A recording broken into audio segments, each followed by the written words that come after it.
All right, all right. Welcome, welcome. Here we go. We are setting up for episode 2 of this wonderful and crazy adventure. We're going to have a recap here in just a moment, guys. We are going to undeafen. I wanted to welcome you all to Royoko's Guide to the Spirit Realms, episode 2. We have our DM, and we have Jaquin, or Jaquin as he calls himself. Let's get over here. Let's see what they're doing.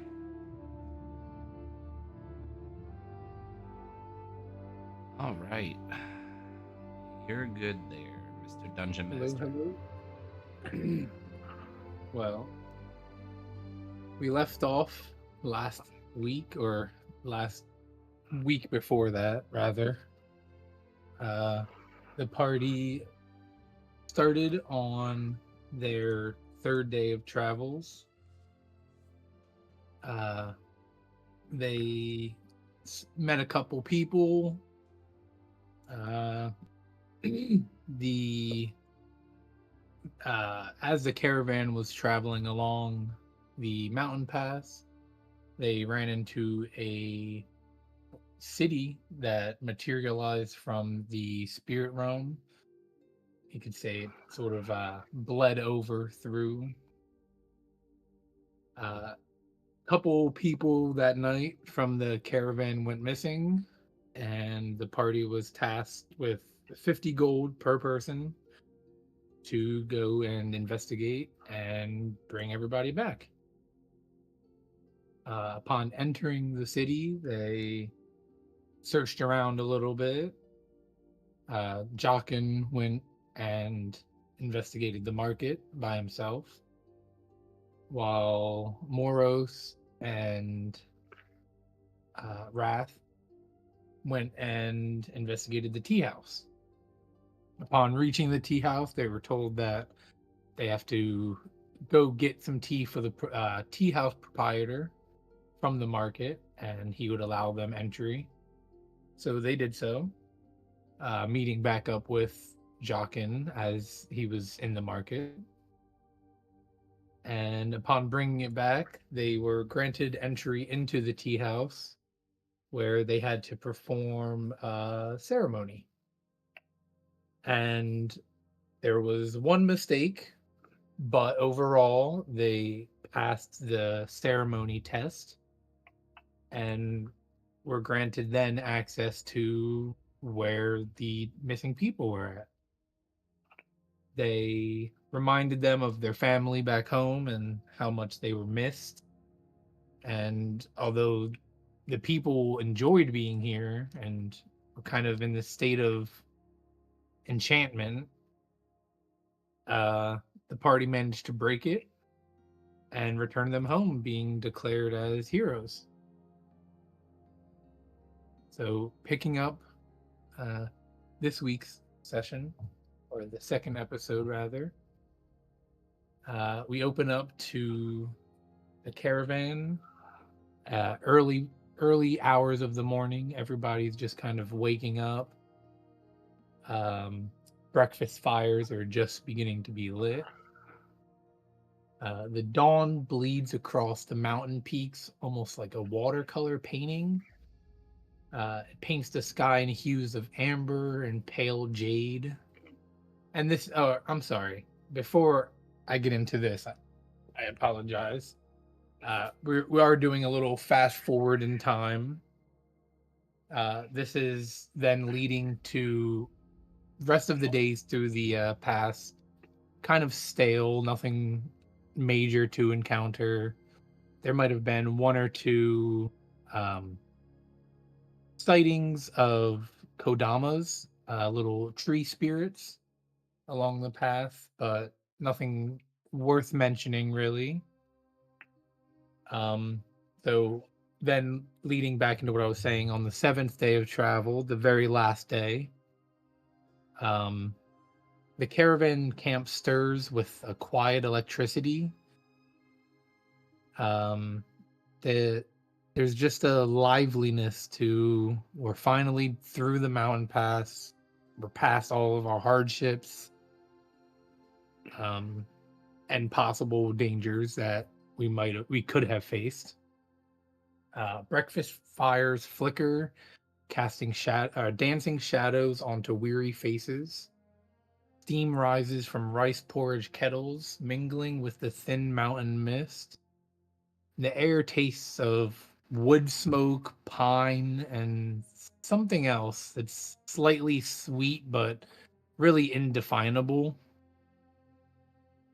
And as everybody comes over towards the breakfast fires to get their breakfast, Goro notices uh, who between Wrath and Jaquin, who do you think would be up earlier?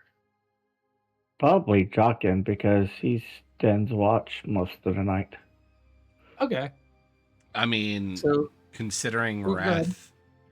Wrath only takes like 4 hours sleeps because of his racial traits of getting a full rest in 4 hours, he probably would have been up through the night.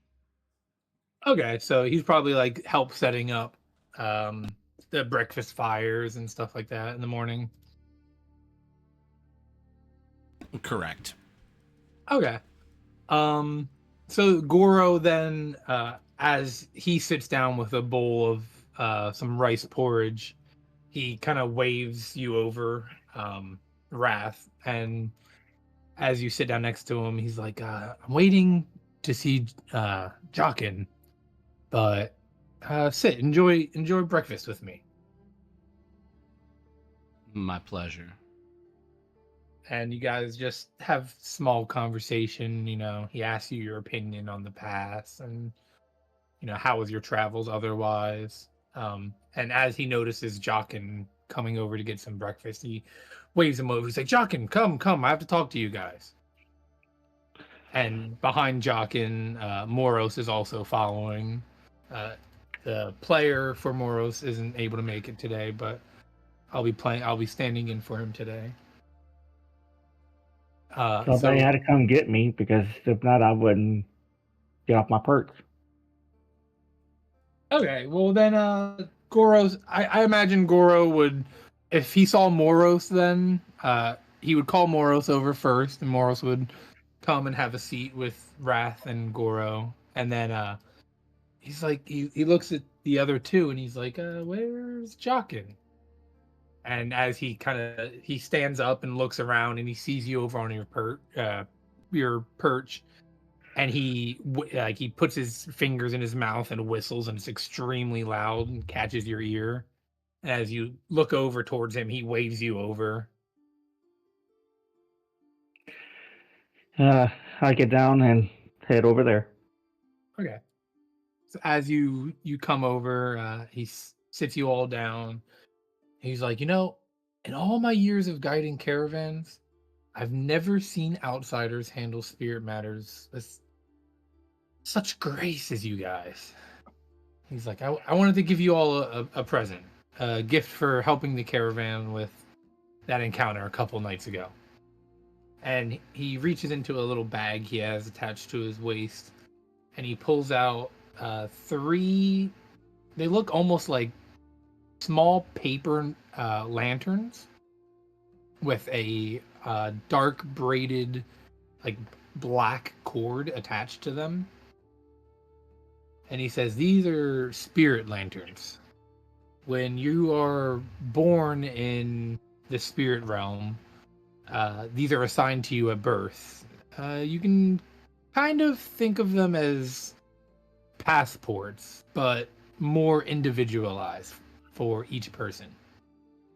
Uh, Although you guys aren't from the spirit realm, you guys have shown great care for the spirit realm and for the people traveling to it. So I think these are fair for you guys." And he hands you each one of these little lanterns. And when you look down at it, it's really exquisitely crafted. The paper surfaces of it shimmer with faint symbols that move almost like fish under ice. and the frame of it is made from a dark wood. And as you hold it in your hand, you realize the wood is kind of warm to the touch. Well, thank you. Oh, no, thank you guys for the help. I'll I don't look. know what we would have done without you guys. Well, I mean, you probably would have done the same thing that we just did, but it would have been probably more dangerous, to be honest with you. I'm not too sure about that, but I do appreciate it. I'll look at Uh, this lamp and try to see if there's any type of properties to it, I guess would be the best way to put it. Give me either a perception or an investigation roll. All right, with investigation, Your choice. that is an 11.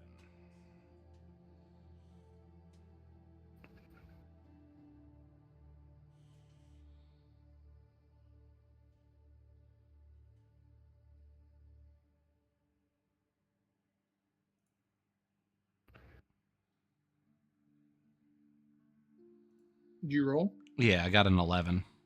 Oh, you cut out. Sorry. With an 11, you don't notice anything too peculiar. Peculiar. Oh my god, I can't speak right Peculiar. now. Thank you about it. But you do notice that there's a light inside of it. And what is Wrath's favorite color? That would be a deep purple. Like a deep purple, like a royal purple almost. Yeah. So you notice that as you're like looking at this thing, the light inside slowly, when it was handed to you, it was a just like a dim white color. Mm-hmm. But as the more you look at it, it slowly fades into like a dark purple, and it starts pulsing with your heartbeat. Hmm. But besides that, you don't notice anything too special about it. And Jaquin, as you look down again, the same thing happens to yours. What's your character's favorite color? Like a dark blue, like a midnight blue. Okay, yeah. So same thing happens to you as you look down. It slowly morphs color into that dark blue, and it starts pulsing with your heartbeat. And as this all happens, same thing happens with Morose. His color, it turns into like a his color actually. If give me, I'm gonna say that none of you guys notice this because you're like looking at yours, and this is all kind of simultaneously. But his shifts in color. It doesn't go to one color specifically. It starts off as like a purple, and then it kind of fades to like a cyan color, and then it turns into like an orangish color, and it just keeps like slowly fading. But it does also pulse in the rhythm of his own heartbeat. And as you guys all look at these Goros, like, oh wow, they adjusted pretty fast to you guys. Like, so besides being like passports to allow you to enter different cities in the spirit realm, they also they how do I say this? They allow you to see paths that weren't there before. The city beyond. Uh yeah, you could say that. He's like, so make sure you guys keep these safe. You'll need these in your travels. My stomach is rumbling. Oh, here. And he took maybe like 2 bites out of his rice porridge, and he just like hands you over his own bowl. He's like, I can grab another one. Have mine. And after he hands you his bowl, he goes, grabs another one for himself, comes back, sits down with you guys, and just has a meal. Like, again, has very light conversation. Uh, he's like, so what were you guys' opinions on that encounter a couple days ago? I will My- look at him and I won't say much, but I'll be like different. You could say that. What about you, Jaquin? How did you fare with that? My mentor told me whenever I told him I was taking the path, he's like, "Be very careful." All right. It And can be a dangerous path at different times of the year. Luckily, seems like we came at a good time.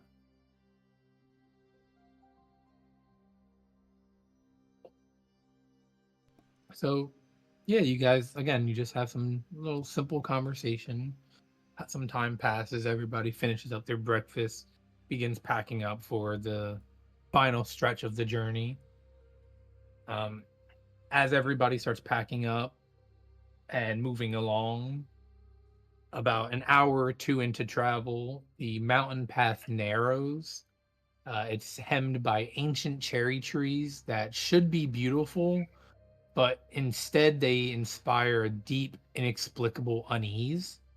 Their branches twist at impossible angles, and bark peels away in sheets that reveal something moving underneath. And it's not wood, but it's something entirely different. The air, the second thing you guys notice besides the trees is the air feels extremely heavy. It tastes of rust and forgotten memories. Each step crunches not on typical mountain path gravel, but on what seems like forgotten or fragments of something brittle, bark, bone, or something in between. You're not necessarily sure. The mist begins to rise up and coil around your ankles, and for a moment you can swear that the mist moves with intention. If you guys could give me a perception check. Is the sun directly in my eyes, or No, um, I would say, where are you at? Like, where are you traveling? Like, yeah, where are you at as you're traveling? I know Jockin he's the scout, so he's ahead a little bit of the rest of the caravan. I mean, mhm. I would probably be staying like right within the shadow of one of the carts. I think Okay. that's where I would be. Like if I'm on foot, Or even like moving along the side of the path, like to be in like the shadows of the trees. yeah. Okay. Then yeah, no, you don't have. You can roll it with you can roll it straight. All right, I got a 14. Same 14. here. Okay. So you guys notice that um towards one of the side opposite of where you would be, Wrath. Uh, again, Jockin notices it first because he's a little bit ahead, and then as you guys kind of follow up and get closer to it, then Wrath would see it. Uh, you guys notice there's like a small figure off to the side of the path, and it looks like a Kodama. Like you've seen a couple of these in the path, but it looks wrong. It's bark skin. Instead of being like a smooth bark, it's cracked, and you can see there's like a pulsing green energy coming from beneath the fractures. And where their eyes normally are, they're like these, they're like bright, almost joyful energy. There's just pools of swirling, angry energy. And upon the caravan, and more specifically Jockin and Wrath, you guys getting closer to it, it notices you, like it hears your footsteps, and it turns back and it moves. As it turns, it moves with like a jerking, unnatural movement that suggests that something might be controlling this from within. I'll keep an eye on it as we continue on. Oh, trying to think. No, take your time. I'll go up there and talk to it. You're gonna walk towards it. Yeah, Okay. I wanna see what this one is because Okay. this one doesn't seem right. It might need help. In other words, Okay. As you walk towards it, um, it turns back towards you, like it turns fully to face you. And again, it moves almost like a puppet jerked by invisible strings. And you see that its skin starts splitting further, revealing like veins of sickly green black energy pulsing within it. Um, and around it, the cherry trees. You see this more so Wrath than Jaquin does because you're a little further away. But the cherry trees begin to lean in, almost like their branches are reaching like grasping hands towards Jaquin. Do you say anything? Watch yourself. I stop. As you stop, it tilts its head, like looking towards you, and you hear Goro from the back. He uh, almost shout whispers up to you. He's like, "Something's wrong with the spirits. Ah, I I think the corruption runs deeper than we thought." And as he Corruption. says that, it like hears his voice, and it kind of like jumps up to attention and starts running towards you. And with that, I need you guys to roll initiative for me. You can drop your tokens on the map on roll 20. You'll be coming from the bottom path, so you guys will be around like this area where I pinged at. I did not see it. Uh, right over here. Oh, it might help if I zoom out to see. I'm sorry. No, Down you're at good. You're good. down at the bottom, right? Yeah, down towards the bottom. I'd say, Jockin, you're probably about like 20 feet ahead.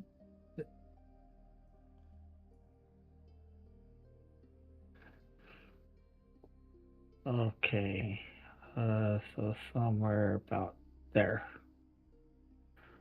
Yeah, perfect. And I will pull up. Give me 1 second. I have to find the tokens for these. I have them somewhere. Uh, yeah. Uh, that sealed my fate. um, When you say row, Initiative. yeah, that pretty much sealed my fate.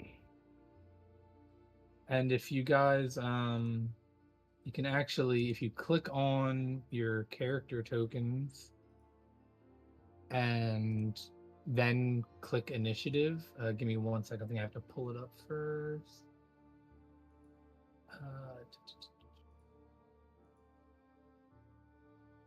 Turn order. There we go. So if you actually click on your token and then roll initiative through roll 20, it should pop up in the order. Um, Or if you already rolled, then you can just do the same thing again, click on your token and roll it, and then you can adjust the number if you already rolled it. I'm trying to figure out how I roll initiative on this. So I click on my token. Yeah, and then you open your character sheet. Oh. Oh. I gotta fix my stuff on here too. So initiative is a D20. Yep, plus your dexterity, unless you have proficiency in initiative or something else. That gives you a bonus. Okay, so on the character sheet, I just click initiative. Yep, perfect. Oh, that works. Oh yeah. Just add one to that one. The 22? Yeah, I rolled a 23 on D&D Oh, Well, okay, Beyond. that's fine. I'll use this for the Damn. initiative and take care of all my other stuff through this because, well, no, you got everything on here, so I mean, it shouldn't hurt. Yeah. But this way, I can keep it all equal. Come on. It is uploading the file. Oh, geez, it is not that big. It's okay. I'm sitting here trying to make sure all of this stuff matches. Because I know I'm like closer to it than Wrath.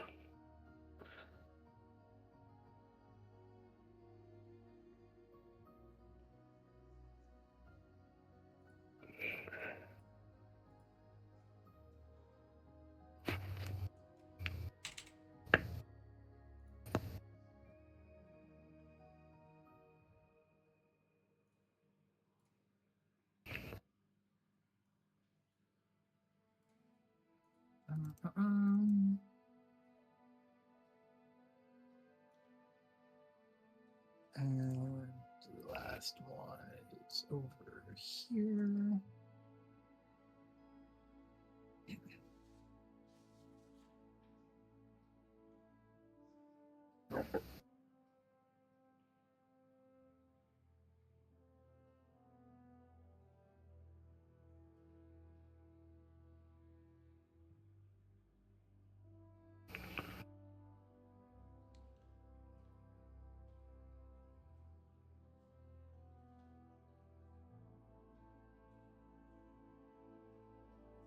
There we go.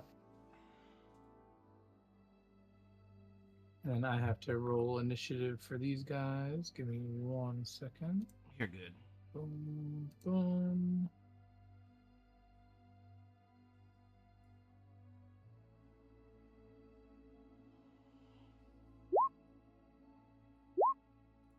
All right. The first two have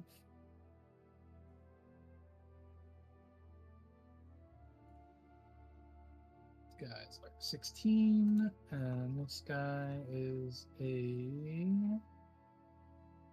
2. Okay.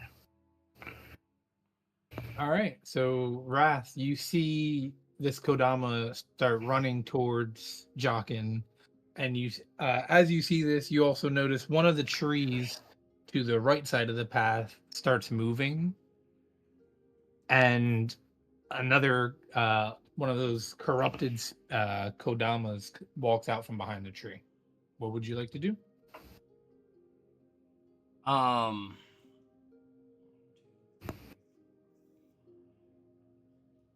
Well, first thing I'm gonna do is I'm gonna move myself into like up under this tree to try to be hidden a little. And let me see what I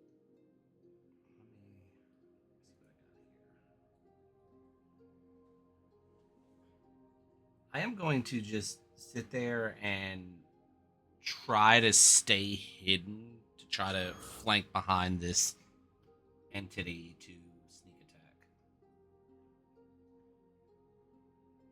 Okay.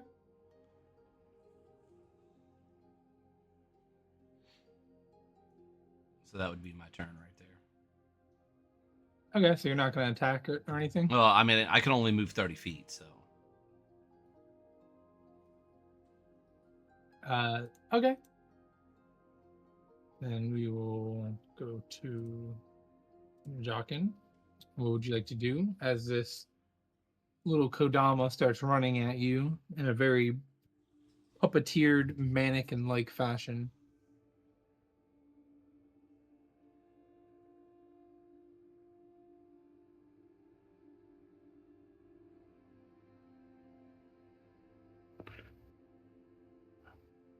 Sorry, what was going on? It's your turn. What would you Oh, like to sorry. do? The Kodama is running towards you. I'm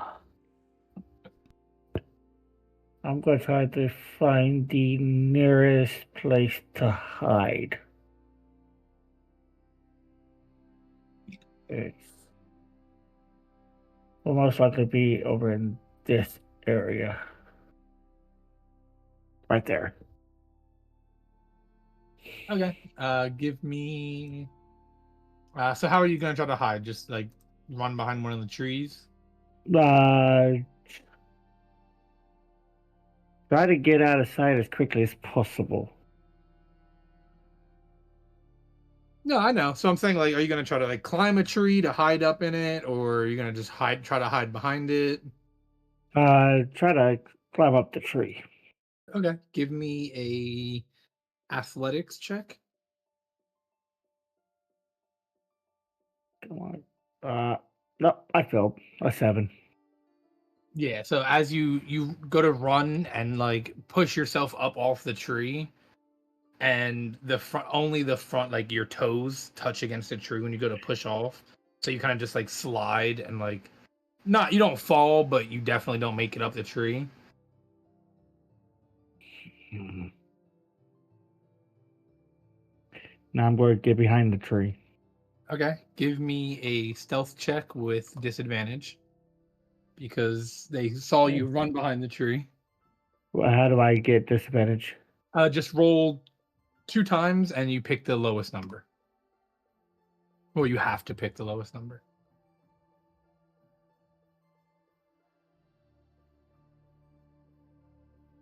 Oh man, that would have been a good one too. A 9. 9. Okay. Um I know they see me get up yeah, and just. yeah, they definitely see you, but that'll your turn. That will end my turn. Okay. We'll go to I don't know why this one is going first, but let me reorganize that. There we go. We will go to the Kodamas. They will move 5,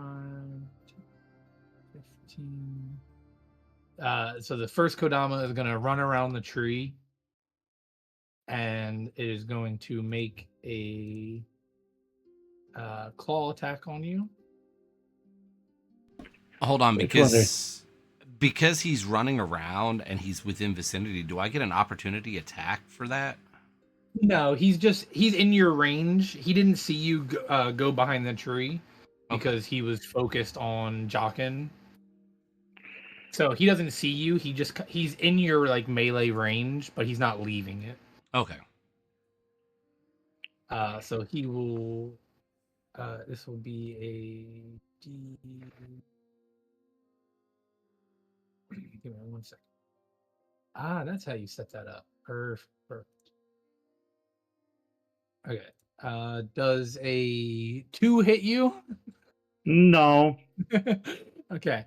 So he runs up and he goes to swing at you and just like swings completely wide, like the puppeteer motion. He like pulls back very like cartoonishly and then like swings forward and just completely misses you.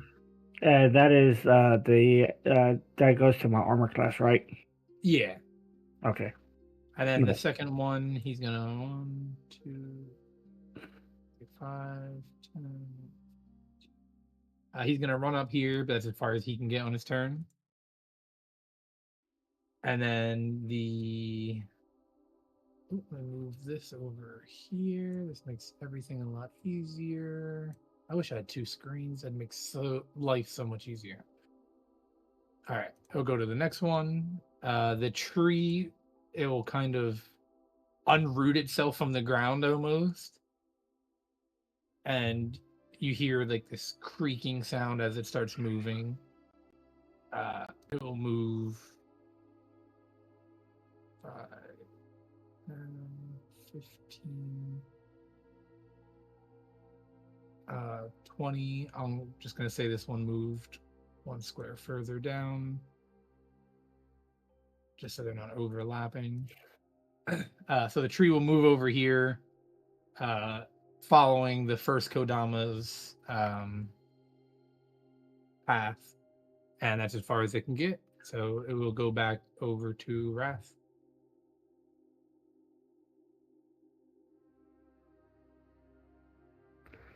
What would you like to do, my guy?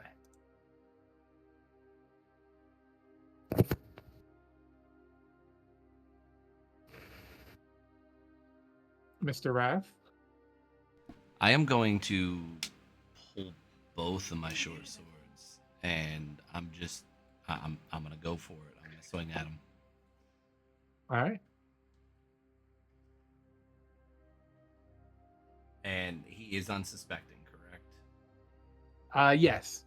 He does not know that you are there. All right. So I'll also get him with sneak. It'll be a sneak. If I could talk, sneak attack.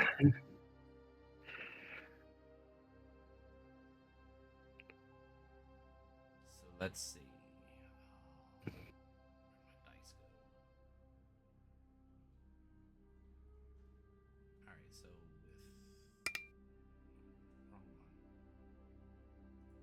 I mean this one. 12 plus 6. That's an 18 to hit. Oh wait, no, I'm sorry. It's my attack plus. Well, it's the D20, and then what is it? My If you click on, if you're rolling on D&D Beyond, if you actually just click on the name of your weapon, it will automatically roll it with your modifier. Oh Or no, actually, I'm it's sorry, no. doing the damage. If you click on the where it says hit/DC, it will roll it for you. There it is. Well, sneak attack doesn't have it, so both of my short swords. So first one's a 7. 7. That hits. So roll for damage. All right, 7. Oh nope, wrong one.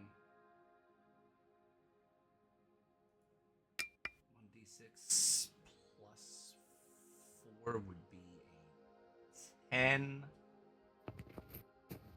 But he's also getting. He should also be getting hit with sneak attack, right? Yep. So go ahead and roll that. All right. So 10 and 3. That is 13 for the first strike. Okay. So you pop out from behind the tree, and you take a swing with your short sword, and you completely decimate this thing. Like it literally shatters into just bark on the ground. Nice. Boom. He's dead. Anything else you'd like to do on your turn? Well, since that tree is right there, I'm gonna take that second short sword attack, and I'm just gonna swing at it and see what it does. Um,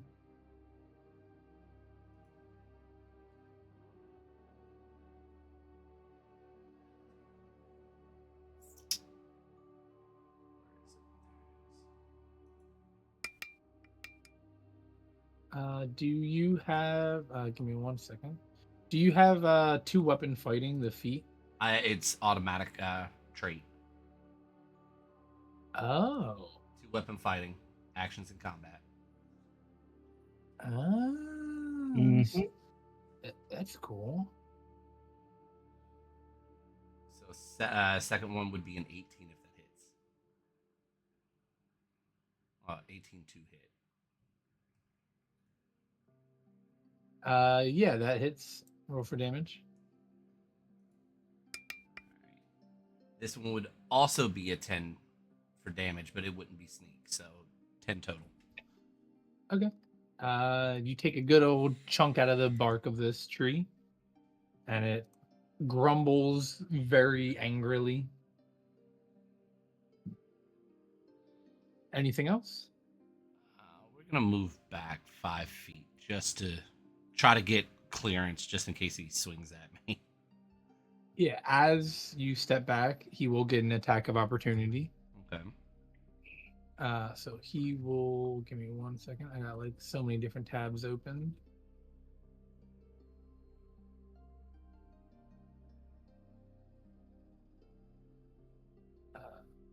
He will roll to attack, which will be a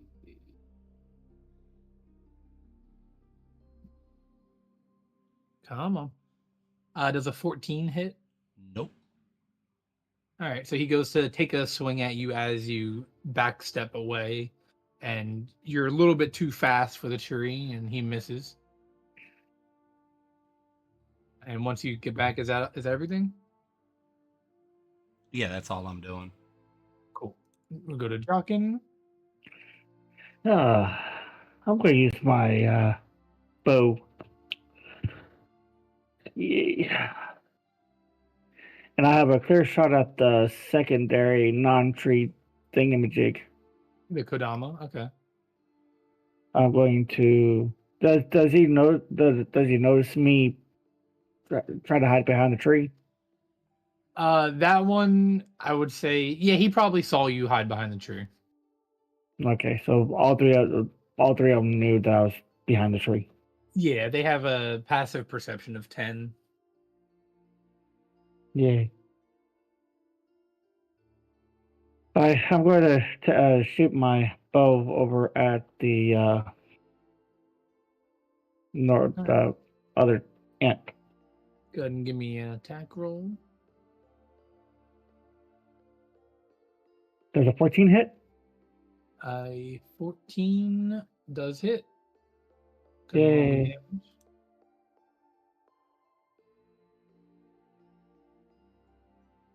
Uh, 7. Yeah, so as your arrow impacts this thing in the head, it just splinters apart into pieces.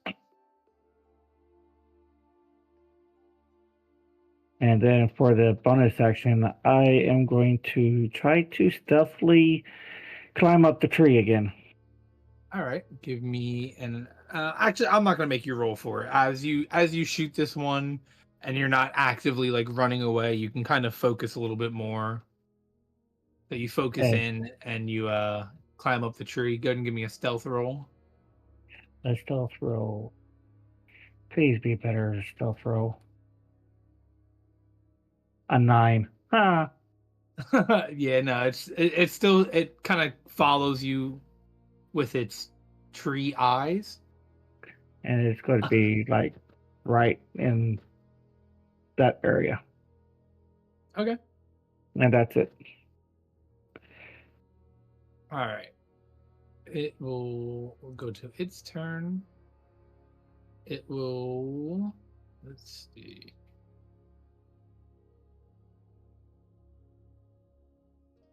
It will move over this way towards the person who swung at it. It will roll to hit. It does a 15 hit. Yes, meets. Okay. It will deal.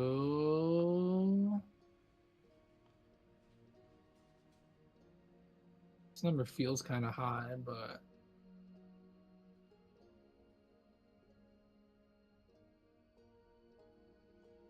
So as this thing walks up to you, it takes a swing with one of its branches and does 9 damage to you, bludgeoning damage. Okay. And that is its turn. Top of the order, Wrath. What would you like to do? All right, you fuck. That hurt. I'm taking both my swords, going right at him again. All right. Give me 2 attack rolls. 24 and a nat 20, so that is a crit for a total of 26. Okay. So roll me the first damage. All right. First one is a 3 plus 4, so 7. Okay. And then the second one will be 10 and 5, so 15 for the second one. What is the number? So the way we're gonna do crits, because I know everyone does them a little bit different sometimes. Whatever you roll, you'll double that number, and then add your like modifier. All right, so it was a 6 for the damage plus 4 for the. So it's So it'll 1d6 deal. plus 4. Yeah. So what did you rolled a 6 on the die? Yes. Okay, so it'd be 12 plus 4, so 16. I mean, that's better than what I rolled. Works for me. So that's 16 for the second hit.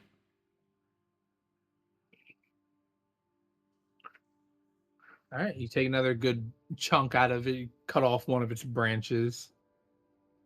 It's looking hurt, but it's still got some fight left in it. Uh, anything else? 5, 10, 15, 20. I'm gonna move back 20 feet. All right, again, it will get an attack of opportunity as you walk back. It'll... Ooh, does a 16 hit? Yes. Okay.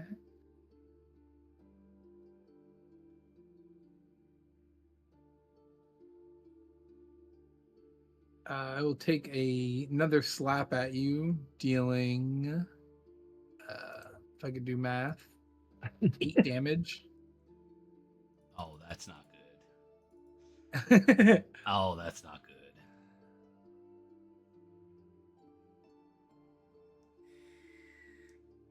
I also forgot to add Morose here. I apologize. So I will have him. He will be moving up to the front. And I'll have him take a turn proactively because I totally forgot that I had to be playing him as well. Give me 1 second just to open his sheet and roll his initiative so I know where it's at for the next turn.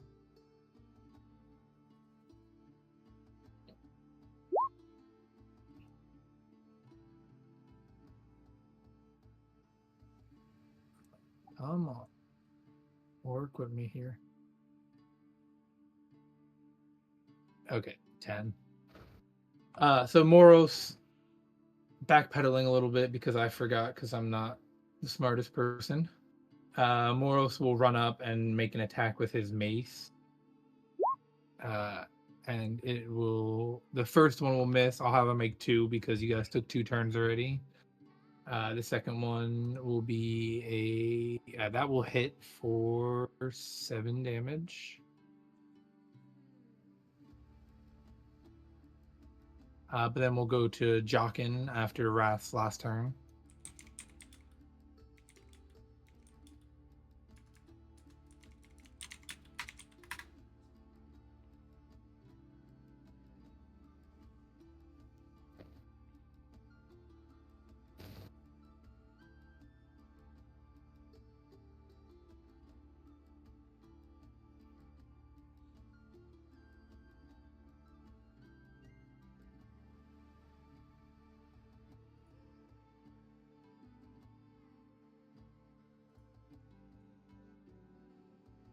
Jaquin, Okay.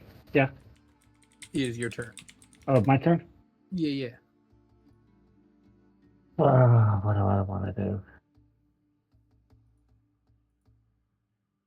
How big are these squares, feet wise? 5 feet. 5 feet.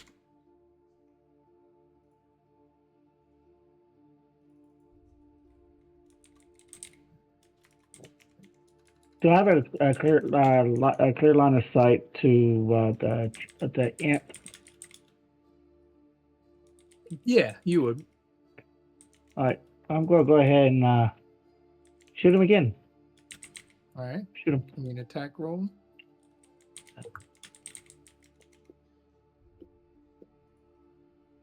I think that would be move dice. A 21.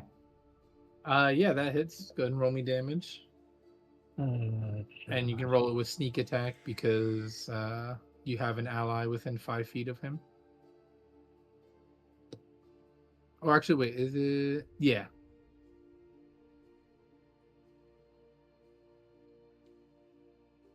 With my regular bow, it's 4 with sneak attack. Sorry, with my regular bow, It's 8 plus my sneak attack is 4, so 12, I believe. 12 damage. Okay. This thing is looking pretty beat up now. They got an arrow sticking out of it. Kind of recoils in pain as the arrow hits it.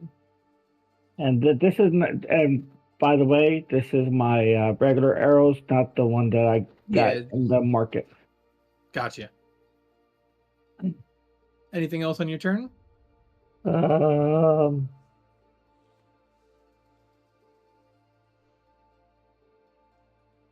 I'll stay where I'm at. Okay. We'll go to Morose. Morose, seeing Wrath get the spit smacked out of his mouth by a tree, will look back and cast Healing Word as his bonus action. He will heal Wrath for 5 health. And then he will turn back towards the tree and make another smack with his mace. That misses. Ouch. So he will stay where he is at, right in front of the tree. He'll go to the tree's turn. Tree will make a smack on Morose.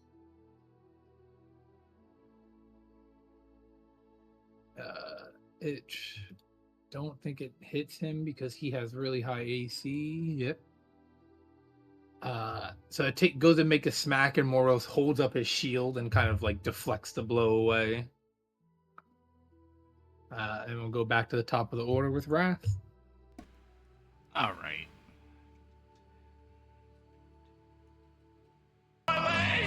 I'm gonna move right up here. Mm-hmm. Both swords and go at it again. Alrighty. Give me 2 attacks. I also have sneak attack on this one. Yes. Yeah, for the first attack. So that's gonna hit. That's 25. Yep. Go ahead and roll me damage on that one.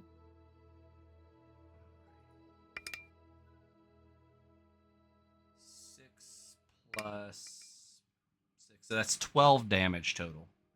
Yeah, so as Wrath runs up behind the tree with both of his swords drawn, how would you like to do it? How would you like to kill it?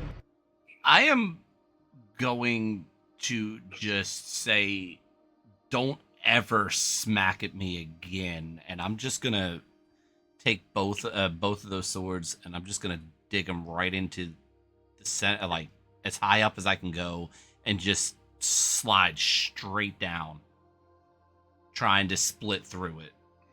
Yeah, you split this tree in half, and as you split it in half, you can see it's like, instead of just being wood on the inside, it's filled with these like dark green pulsing veins. And as both halves land and hit the floor, they slowly dim in color.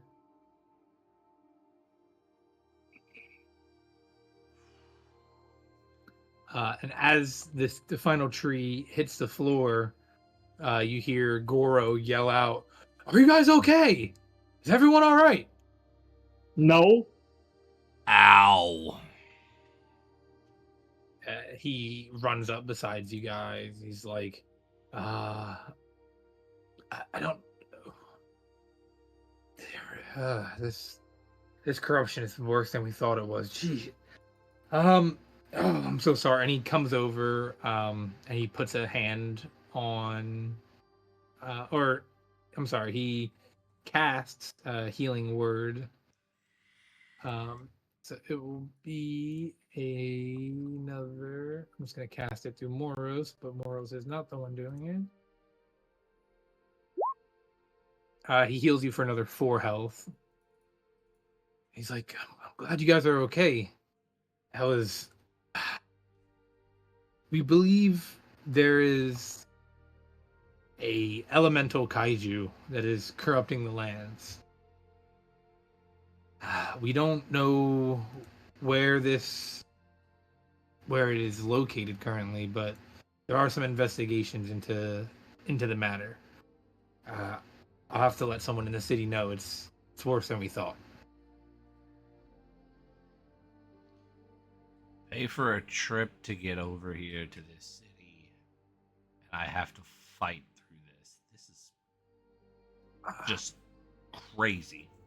It was unexpected, and trust me, he'll be compensated. I apologize. I'll talk to the caravan leader. I will just gently start walking back to the cart that I've been staying in and just go sit and reflect on what just happened. As Wrath goes back to his cart to reflect on him getting smacked by a giant tree. What is twice? Yeah. What is Jaquin doing? Are you just gonna go back to your scouting position? Oh, of course. Okay, cool. Everybody goes back to their position. Morose goes back with Goro and just has conversation with him about what just transpired. As I will say, if you want, you can rest. Bleh. You can. Everybody can have a long rest as everything kind of calms down. Although you aren't directly sleeping, you guys are just light traveling. It's nothing too serious.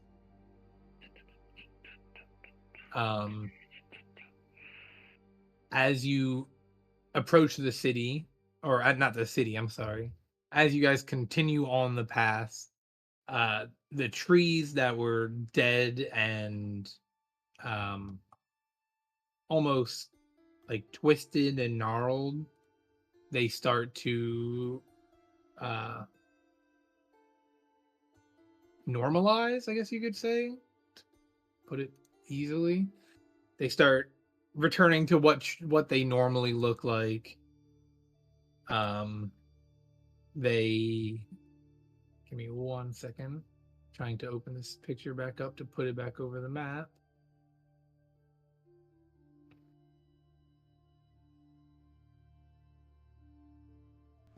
While you're taking care of that, I'm going to be sitting there. I'm going to reach into my little pouch and just grab that little sack that I have on me. And I'm just going to sit there and I'm going to inhale it and think to myself, if it wasn't for, a feeble scout sitting there running up trying to assist with a creature that's unknown, I wouldn't have gotten into this damage. And just, I'm gonna brood on that for a little while. Okay.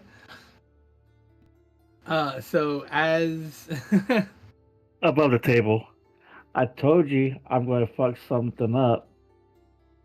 so as you guys just rest and slowly travel along at normal pace, the mountain's spine begins to soften, transforming from jagged stone to rolling hills that are draped in a perpetual twilight.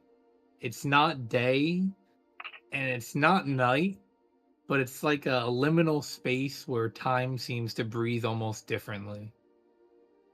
And then the next thing you notice is the city. The city, first, it appears as a suggestion, lights drifting like fireflies and buildings that seem to float more than stand. Structures that shift subtly when you're not looking directly at them. And again, you notice the change in the air. The air thrums with an energy that feels alive, complex. Part of it's anticipation, and part of it is a warning. And you notice too that there are other travelers moving along the path. It looks like there's another caravan that is traveling from the city towards you guys. And you don't hear. I guess I'm trying to think how this would be announced. As you guys are getting closer to the city, Goro announces to the caravan. He's like, "All right, we're a couple more. It's like maybe an hour more away. False midnight will be approaching. The market will rise soon. And markets, my friends, are never just about buying and selling. Remember that." Oh, lovely. I'm going to be on edge after I hear that from my experience from the other market. Fair enough. So as you guys, like I said, another hour or so passes. You guys approach the city gates, and the city gates aren't made of wood or stone, but it's something that looks like solidified moonlight. They pulse they pulse softly, changing color with each breath, from a lavender to a silver to a deep, almost impossible blue. There's a couple guards standing in impossible symmetry along the wall, and their uniforms blend both military precision with something more fluid and more like spiritual in nature almost. Different symbols and words dance along their clothing. They're shifting patterns that suggest movement even when they're standing perfectly still. And then you guys notice that the lanterns that you have, they start to pulse, almost responding to the city's energy. It's like they recognize something here, almost like something's watching you guys almost, it feels. And as you guys I imagine by this time, because you're getting close to the city walls, Wrath, you've come out of your tent. You've done your brooding for the day about people getting you into trouble. You see a guard. He steps forward to the caravan, and he doesn't walk or move. He just kind of like appears in front of the caravan. He says, "Welcome to the place between places, Yoichi-machi." And when he says this, his voice carries the sound of distant wind chimes almost. Oh, Lord. As the caravan leader, he steps out of his caravan and he announces, he's like, "All right, we've made it. Everybody have your spirit lanterns ready. If you don't have one, make sure you have your proper documentation ready. The guards will be checking them." You see a couple people pull out spirit lanterns of varying colors. A couple people pull out like a bundle of papers. And Goro looks over at you guys and nods, and he's like, "All right, remember the lanterns." Hmm. So as the caravan starts, by this point, the caravan almost breaks apart in front of the wall and starts moving in. Individuals move in first, and then the rest of the caravan, the guards, Goro, and the leader, they kind of haggle behind and then pass through on their own. As you guys step up to the gates, uh, one of the guards says, uh, "Welcome. What is your reason for being here?" Uh, and I guess he would say this first to Jaquin.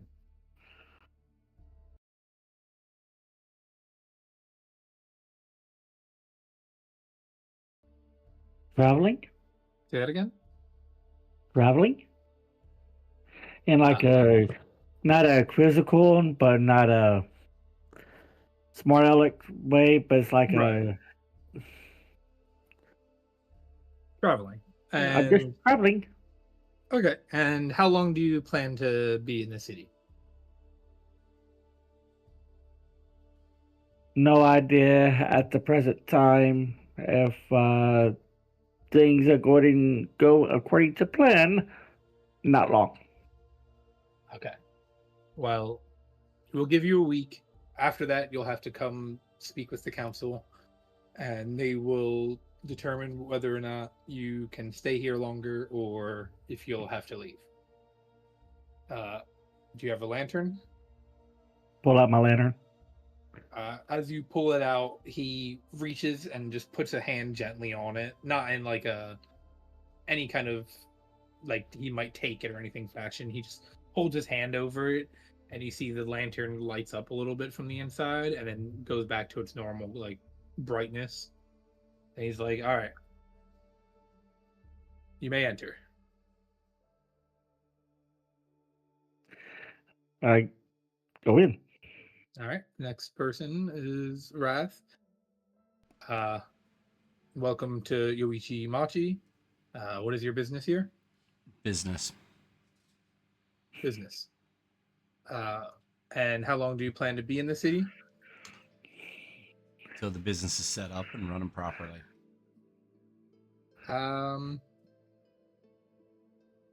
He looks at you and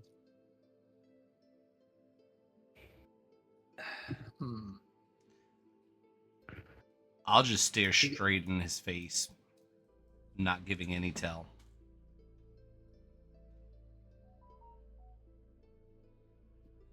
he looks at you, like he looks you up and down. He's like, you must be with them. Do you have your lantern? It'll be right there for him to see.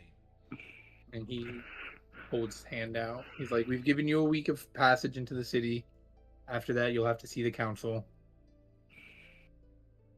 He goes, you may enter. I'll lower my head and just walk straight in. And then Morose steps up behind you. He asks the same questions. Morose tells him that he's there on a... what is he there for? Let me think.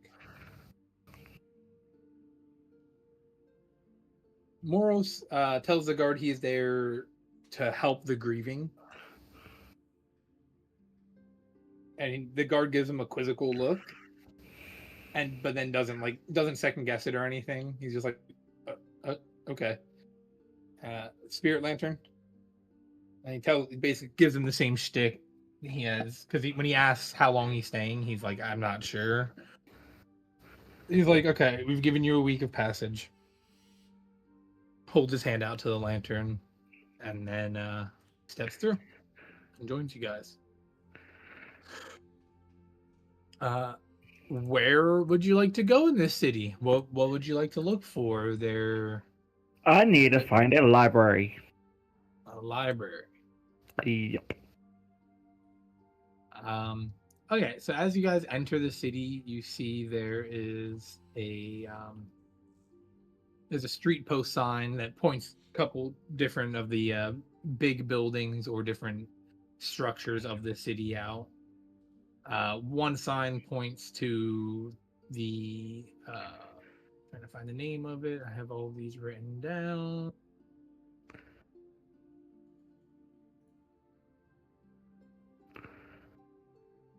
One points to the Luminous District. Another one points to the Wandering Tea House. No, thank you. Another points to Kagiboshi's Emporium. Another points towards the I'm trying to remember the name of this market. Come on, I can't find it. I write too much stuff down.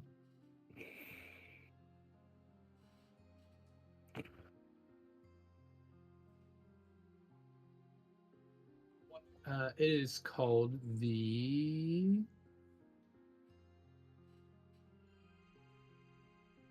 I'm just going to say the open air market. I can't actually find the name of it. So if you would like, you could ask around. There is no sign pointing towards a library specifically, but you can ask around and you might be able to find one. Is there guards on the inside of the wall as well as the outside? Yeah. I go up to one of the guards and ask for the library. Library. There's this. This is mainly a trade town. I don't. Let me think. And he kind of like scratches his chin for a second. If you're looking for information, you might be able to find some with in the tea house. That family has been here for a long time. They know a lot of things. As far as, is there something specific you're looking for information wise? Just particular book. A particular book.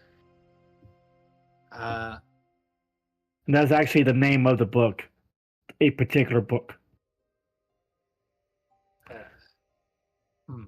Just off topic, but the floating lantern market. They might have it. There's a lot of, they sell a lot of things in the floating night market or lantern market. But you'll have to wait until false midnight to go there. I think while waiting for false midnight to hit, I think what I'm gonna do is I'm gonna look around. I'm gonna see if I can find any old buildings that would seem habitable. Okay. As you find there, it looks to be almost like a I want to say like it looks like a motel almost, but it's a single story building. It has maybe about 8 doors on the front of the building, which you assume are for individual rooms. And as you're kind of investigating around, you hear a voice go, "Excuse me, are you looking for something?" Well, kind of. Um, Can I help you? I am looking for a building that's uninhabited that could possibly become useful in the near future. She gives you a very quizzical look, and she's like, "So you need somewhere to stay?" Yes, in a sense. Okay. Well, how about this? If you need somewhere to stay, you can stay here, but it'll cost you. And what's that going to cost? Just one of you? I mean, that's up to them if they want to stay, but I'm looking for a particular book. Okay. Well, seeing as how there's only one of you right here, right now, I will say, give me 5 silver per night.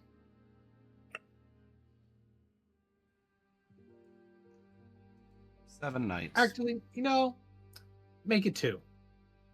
I'll cut a deal for you. So 7 nights. Let's call it a gold and 4 silver. I'll hand over 2 gold. Oh, big spender here. I'd rather nobody know that I'm here. Take that as. Is there something I need to be worried about? Are you wanted by the law? No. You're not bringing any problems to my workplace, are you? No. Well, then you're okay in my book. And she just like takes the money, pockets it, just like hands you a little key to the room. She's like, "You'll be in the 3rd room." Thank you. My pleasure. I'll go into the room I will just patiently wait until false midnight hits. Okay. Morose, during all of this, he is going to travel to. It is called the. There is a local, is a like an area where they have shrines set up to local gods and high spirits. So he's gonna go investigate that. When he goes over there, there is a looks like to be a family crying in front of one of the statues. And he comes over and he's like, "Is there anything I can help you with?" Who? And one of the family members turns to him and is like, "Well, we lost a family member recently, and just praying to our God for safe travel to the afterlife." And he's like, "What? Oh, I'm sorry for your loss. Is it okay if I pray with you?" And they're like, "Yeah, thank you." And he just sits down and quietly bows his head and begins a prayer with them. Um, as Jaquin, do you have anything else you want to do? You want to check out any of those other locations that he told you they might have a book at? He said he'd be right back, just to let you know. Oh, I didn't hear that. Whoops. Well, no, What a he message. didn't say it. He messaged that. Well, then, Wrath, do you have anything that you want to do in this downtime? I mean, I do want to try to reach out to my father Okay. to see about getting some supplies sent or brought over here. Okay, cool. Uh, how do you want to contact him? You just want to write him a letter and Well, I mean, if there's a way to do it in an expedited way, I'd much rather be able to do that if possible. there might be somebody in the city that can send messages at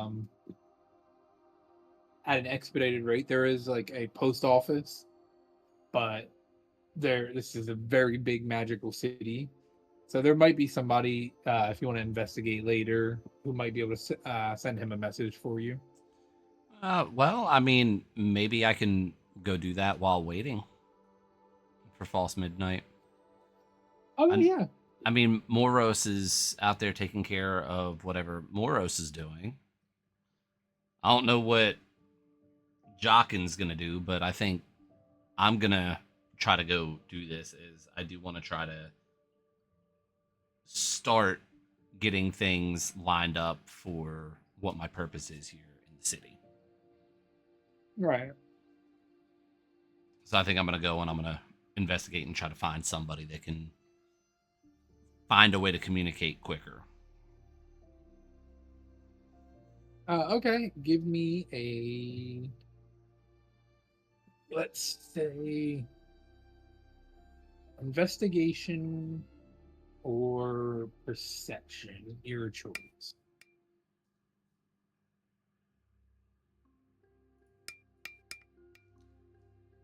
Well, that's not good. 6.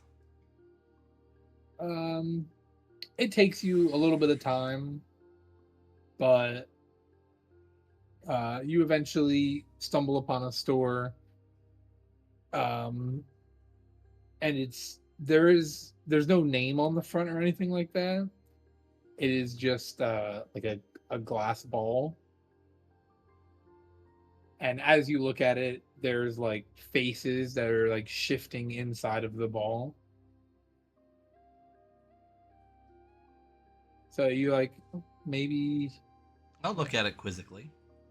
yeah, but just take a step in, just kind of see what's going on, get a little preview of what's going on here. And as you step inside, you there is no one in the room. There's just a table with a glass ball in the center of it, and the room is like very dimly lit.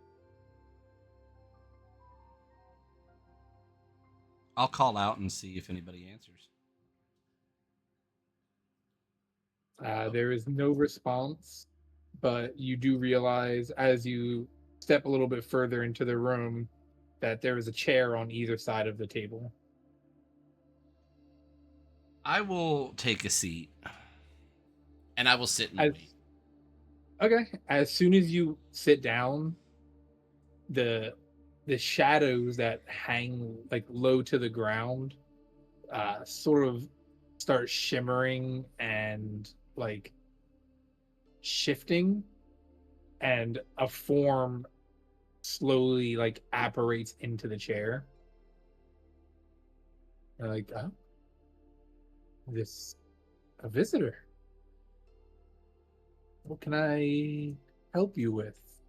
And as he talks, his voice like trails off behind him.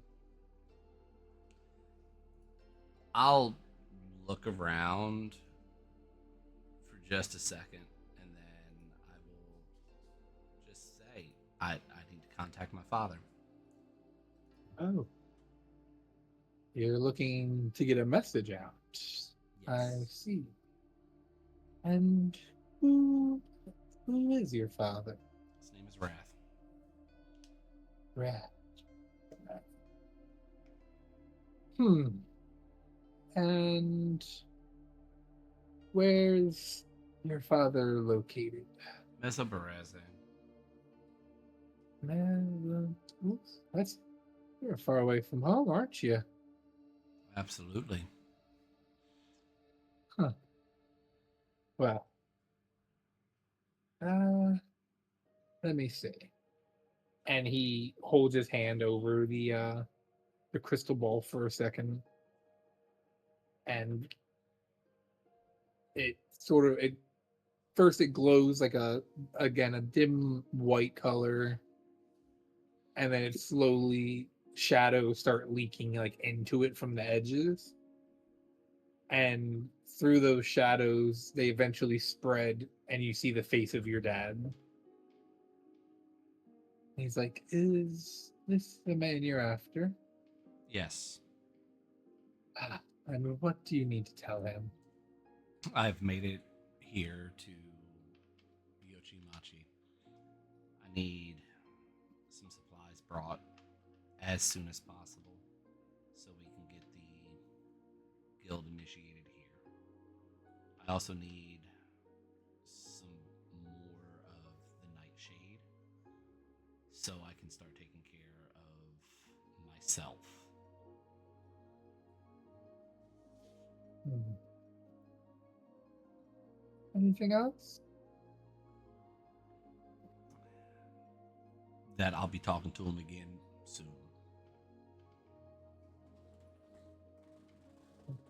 Okay. And he uh one of his hands, he lifts it up into the air, and you start hearing like what sounds like the echoes of everything you just said, and it gets louder and louder, and he lifts his other hand up into the air and almost catches the sound in between his hands and forces it together, and he rubs his hands together and then holds it over the ball, and you can see in the crystal ball, you see the face of your dad. He like quickly turns and looks around him to see like who's there, and then upon hearing that it's like your voice, he kind of like calms down for a second, and he nods, and then the image just cuts. I'll He's like, remember I'll remember the look on his face. and then he the mysterious figure across from you, he like, well, your father got your message. Anything else that you may need? Um do you know of any places that could be I guess procured for setting up a guild? Hmm. Not that I can think of. I don't leave the city much. The business is booming here. But if you explore inward more into the spirit realm, I'm sure you'll find a spot here. Appreciate it. How much do I owe you for getting that message? Ah, well, your father was rather far away. Hmm. And then, as he says that, uh, the shadow very quickly apparates beside you. He's like, well, hmm, how about we say 5 gold pieces? Okay, I can do that. I'll pull 5 gold out and I'll hand it to him. He takes the 5 gold, and when you like place it into his hand, it just doesn't like land on his hand because he's almost made of shadows. It just sinks into like what would be his hand and just disappears. And he quickly apparates behind you. He's like, well, if there's any other things I can help you with. And he leans in close, like really close to your ear. He's like, don't forget about me, okay? No, I won't. I appreciate it. And as you go to like turn and get up from the chair, there's just nobody there anymore.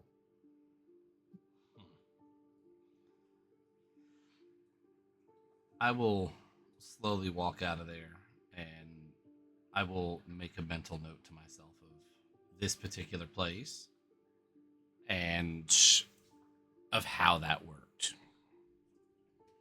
And as you reach like the threshold for the door, um, you hear in the opposite ear that he first leaned into, he goes, and don't forget, this is the Whispering Tale. Thank you.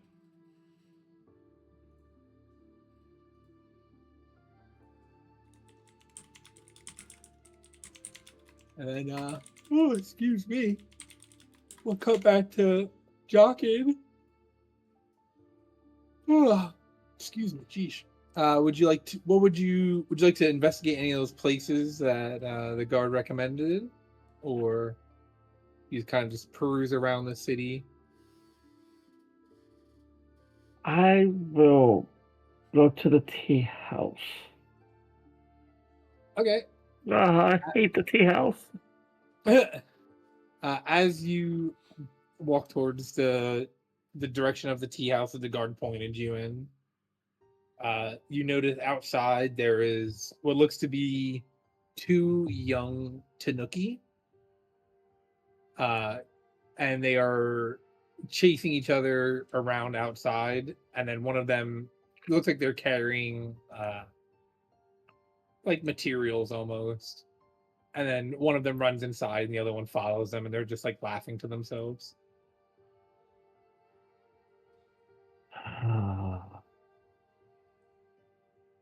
Lovely. They're just kids having fun. Reminds me of the tea house.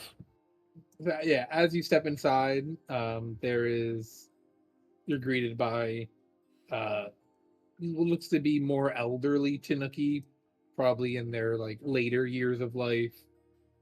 Their fur is a little bit grayed. They're like, welcome to the excuse me. Oh, geez. Welcome to the tea house. How how may we help you? I'm looking for a library or someone that sells a particular book. A library. Well, We are not a library. We do offer some reading material for those who hang out here. The guard told me that you might know a place where there could be one. Hmm. Let me think.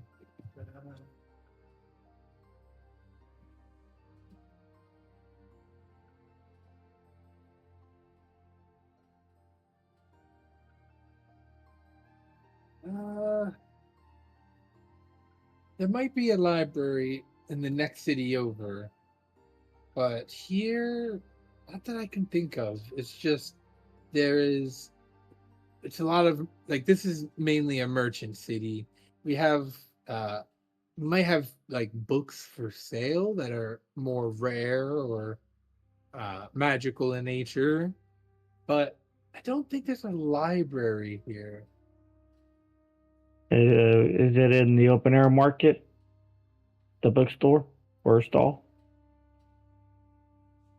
Uh, no, it will be well, there isn't necessarily a stall for it even. Just merchants may carry different books depending on, what they do. Um, but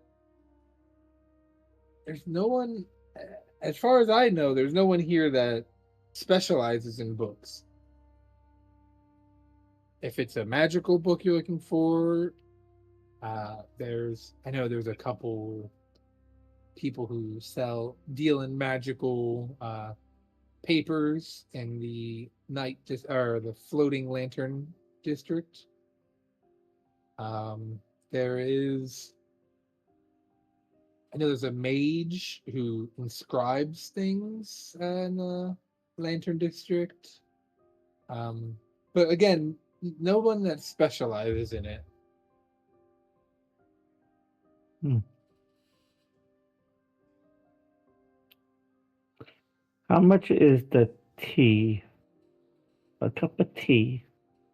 Oh, just a silver. Just a silver? Actually, Hmm. wait. And he like kind of they step out from behind the counter and like, start looking you up and down, and not really looking you up and down because you guys are the same height. But they're like, "Oh, is this your first time here?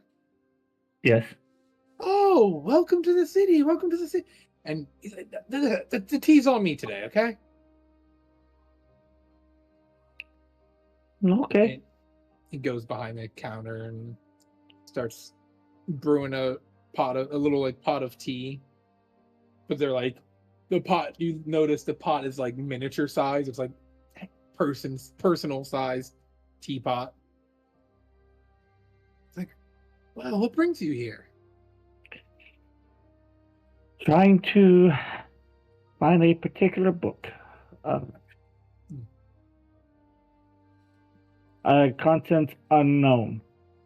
Contents unknown. Is this book magical in nature? Unknown. Hmm. Hmm. Well, My mentor told me to go and find a particular book.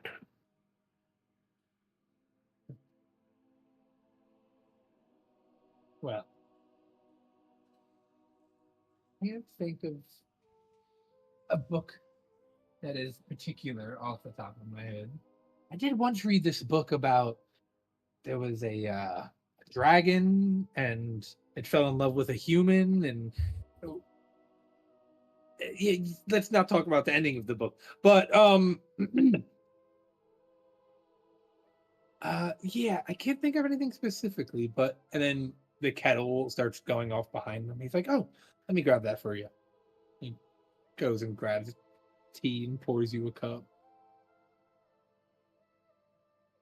Like this is our family special blend. You'll notice it has a fruity aroma to it. The first tastes of it are very strawberry uh, esque, and then the aftertaste, you get a little bit of like caramelization and just a little bit of our family's special like uh wood uh smell. It's quite exquisite. I sit down at the nearest table and pull out my notes. And yeah, you enjoy a delicious cup of tea. While researching where I could find a particular book or what could be inside this particular book. Yeah. So as you do some research and jot in your notes, and Wrath finds his a place to settle down in the town. Morose praying with the family, helping them along. Um, you guys notice that the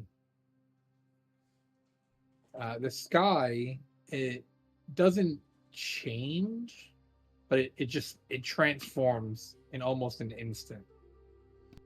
Where there was once a single moon in the sky, there is now two that hang suspended. One silver as a new blade, and the other as gold as an ancient memory. The city begins to shift, buildings slide like water, streets rearrange themselves, uh, and the floating lantern market materializes. It doesn't build itself, it doesn't construct itself, it just exists. Hundreds of lanterns rise up from the city, and each one is its own like miniature district almost. Some of them carry merchants, some of them carry memories, some carry secrets that have been waiting centuries to be told. And the air fills with a sound that isn't quite music or speech, but it's like a humming that carries the weight of 1,000 negotiations and 1,000 stories waiting to be traded. Hmm. I will look up and I'll watch this as it apparates, I guess is the best way to put it. Yeah. And I will start walking towards it. Yeah, so you start walking towards this happens sort of like in the very center of the town. So as you guys start walking towards it, um, there is you notice I'll just say for clarity's sake, you guys kind of all meet just happenstance to meet up outside of it. And there is these paths that connect to the lanterns that are the like fountains that float in the sky. Or I'm sorry, the lanterns that float in the sky. And they're made of almost like a material, like a physical manifestation of moonlight. Hmm.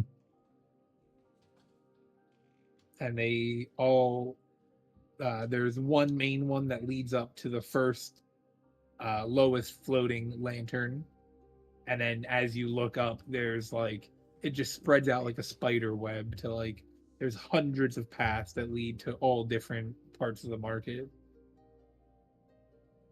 And as you guys start walking up this like path, um, you hear people around you. They're like, "Oh, we gotta hurry if we want to make it to the noble district. It's all the way up at the top, so it's a lot of walking." And then you hear another family. They're like, "Oh, let's go to the merchant district. We can visit the temple of the five winds." And then you hear like another family off in the distance. They're like, "All right, remember, we're just here for the pearl roads in the harbor district. We're not going any higher than that because stuff gets weird up there." While hearing this, I'm Uh, going to look around. I'm going to see if I see Goro or any of the rest of the caravan because he did say something about compensation. So I'm going to look and see uh, if I can find him. you can give me a perception check. with disadvantage because there is a lot of people walking up to the spirit lantern since it's sort of just opening. It'll be a 5. Okay, yeah, you don't spot them here. There's just a lot of heads, a lot of people moving around, and you can't. There's nowhere for you to really like stop and get a good look of the area because there's just so many people. Like if you try to stop, you'll just get pushed along with everyone else. All right, I guess I'll just start heading in then. So as you guys reach the first lantern, you're greeted by what looks to be a kitsune, and they're like, "Welcome to the Harbor District. This, or I'm sorry, not the Harbor District. No, this, yeah. Jesus Christ, my notes. I need to seriously be more organized with my notes. It is so bad. Okay, they're like, welcome to the Harbor District. We mainly specialize in basic goods. We have a food district down here. We also have uh, an area to pray for, or pray to the sea god. Something I'm not interested in. And they're kind of just like shouting this out to everyone as like they walk Not in. keeping an ear out, and I'm looking for something that could help me locate a particular book. What do you I guess what are you looking for that might help you find this book? Didn't you say there's a lantern for secrets? There is. That's what I'm not paying attention to, but something that could draw my attention to it without Yeah, so knowing.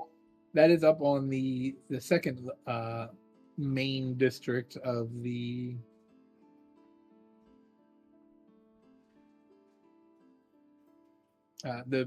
Jesus is on the Lantern. second level of the floating lantern district.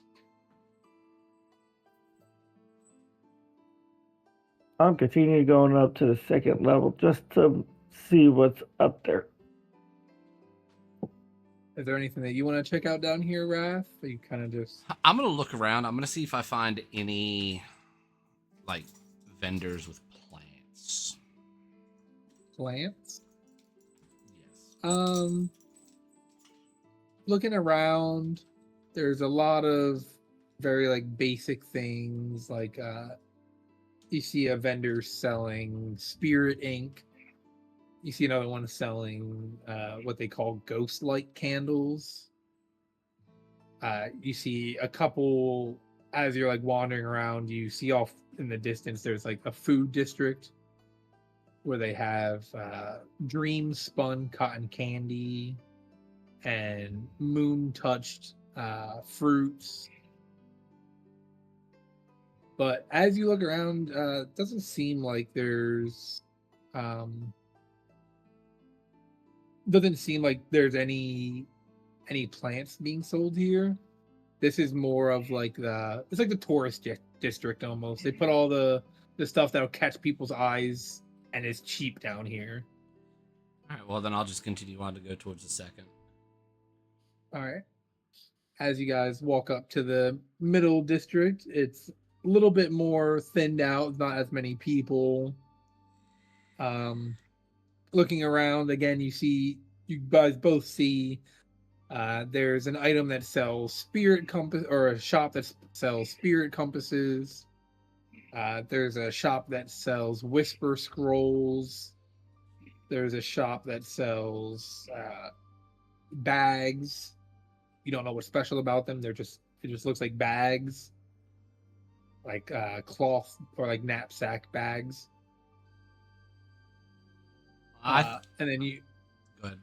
Okay. No, go ahead, go ahead. I was gonna say I'm gonna go over to the bags. I'm gonna look at them and I'm gonna inquire about them. As Same. you walk up, it's the vendor is like a portly man, but he has like the face of a pig. He's like, oh, That's all, folks. he's like, oh, welcome, welcome. You interested in my bags? I see. Possibly. Oh, let me show you what these can do. And he grabs one of them off like the wall of his cart, and he reaches under the like stall in front of him and pulls out a long sword, and he takes it and puts it into the bag, and it just disappears completely within the bag. He's like, I call these shadow bags. They can hold anything you want. Anything?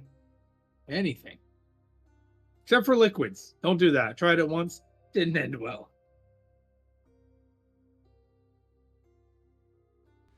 Do I get? Do I get the? Uh, I'm trying to think of the best word for it. Like, Can I roll to see if he's deceiving us? Yeah, go Like a ahead. deception check? Yeah, go ahead. Or you would be an insight check. An insight check? Yeah. A 16. He is being honest. He's selling shadow bags. what would this be And the equivalent to like a bag of holding? yeah. How much How are they? much would Well, these go for uh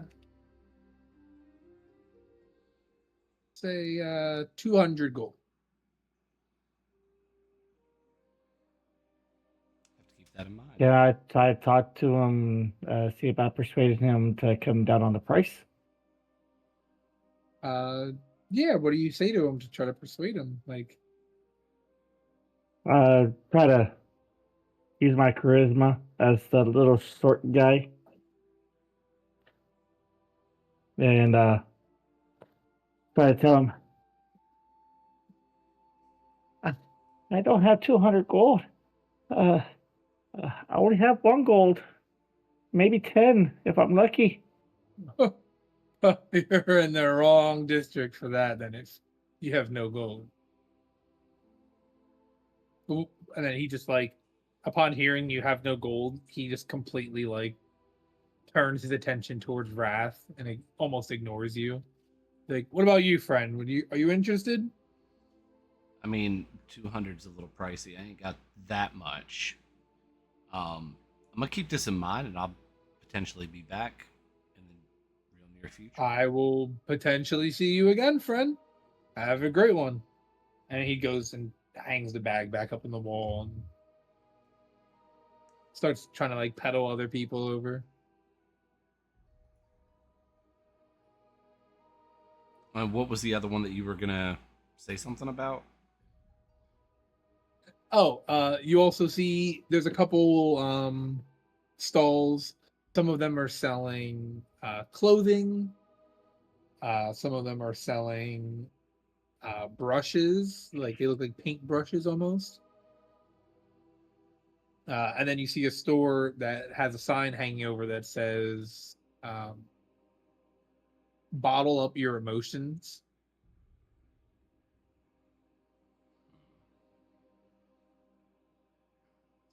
I'm gonna linger around here for a little while. I'm gonna pay attention to what's going on. Also, trying to keep an eye out, see if I see Goro or any of the caravan while paying attention to what's going on over at the shops. All right. Jaquin, do you have any other stories you want to check out? You know, I want to do something.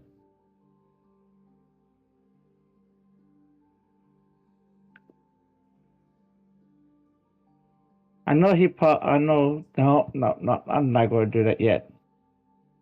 I don't want to get kicked out yet.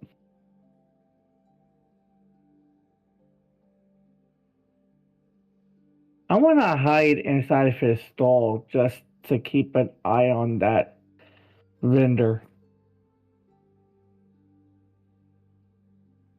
Okay. Give me a stealth check.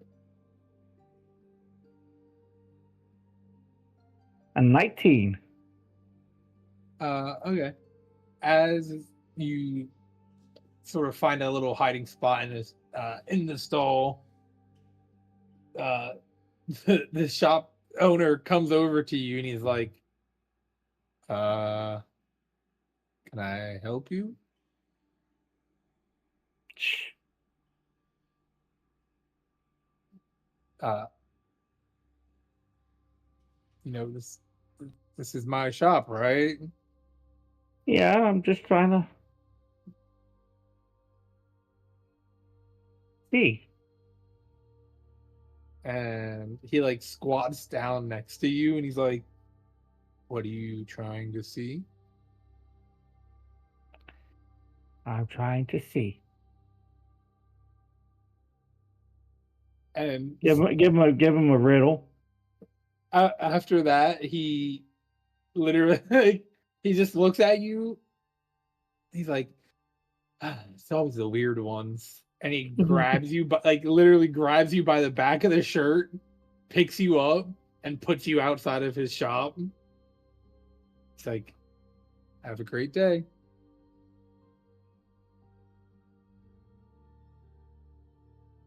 I'll be standing over in the shadows just chuckling at this. Morose sees this and he's like, kind of like nudges Wrath. He's like, what's he doing over there? Well, it looks like he was possibly trying to steal a bag, is what it looks like to me. It doesn't seem like a great idea to do, and you're new to a city, especially one in a No. place unfamiliar to you. I mean, when a thief sees something they want, usually they go for it, no matter what the That cost is. that is, entirely fair. Well, let's just hope he doesn't get us in trouble, right? Kind of like lets out a soft chuckle. Why do you think I'm standing back watching everything unfold? And Moros pulls out what looks to be like a little um like a snack cake almost that he had picked up on the first level. He takes a bite, he's like, "Whoa, this is really, really good. I'll look over. You want a bite?" I'll try it. And he like breaks off a little piece of the cake and gives it to you. I'll eat it. It is like it's like a citrus, it's almost like a lemon cake, but you can't quite put your finger on like what citrus it is. But it is amazing. It's delicious. It's good. Real Yeah. good. Yeah. Might have to go back and get some more of these. Huh. And as he says that and takes another bite, um he starts glowing almost like a not glowing, but like sparkling almost with like a faint like yellow color. Um, He like looks down and he's like, "Oh, that's what they meant by shining cakes." oh God.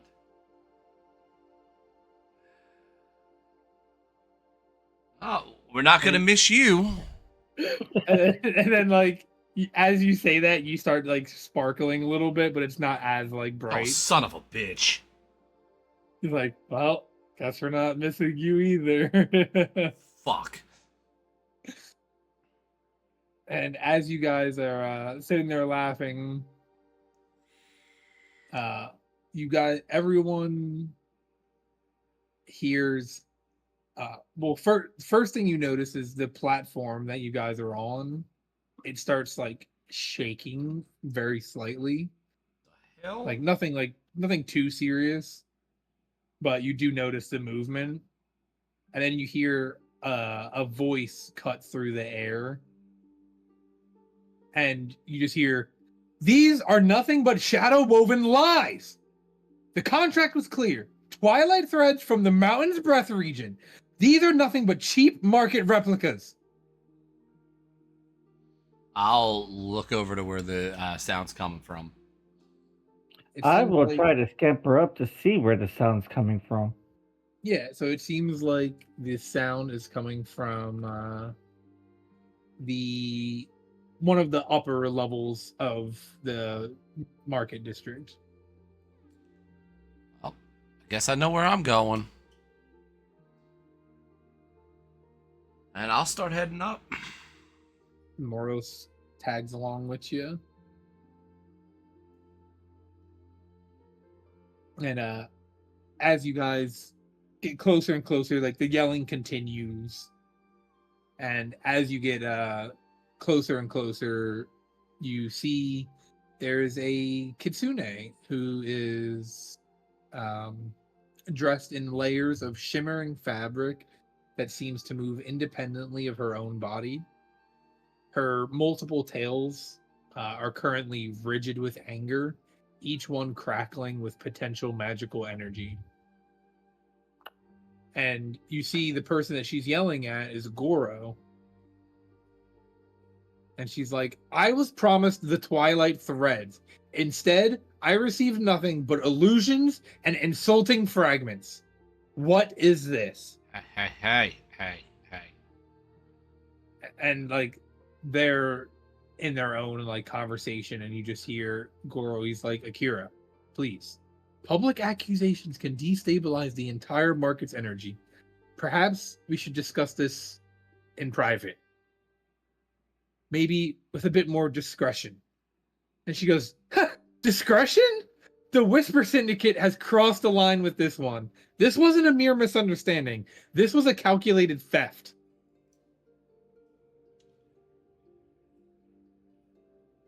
I'm just going to sit back and I'm going to watch this for a moment, I guess.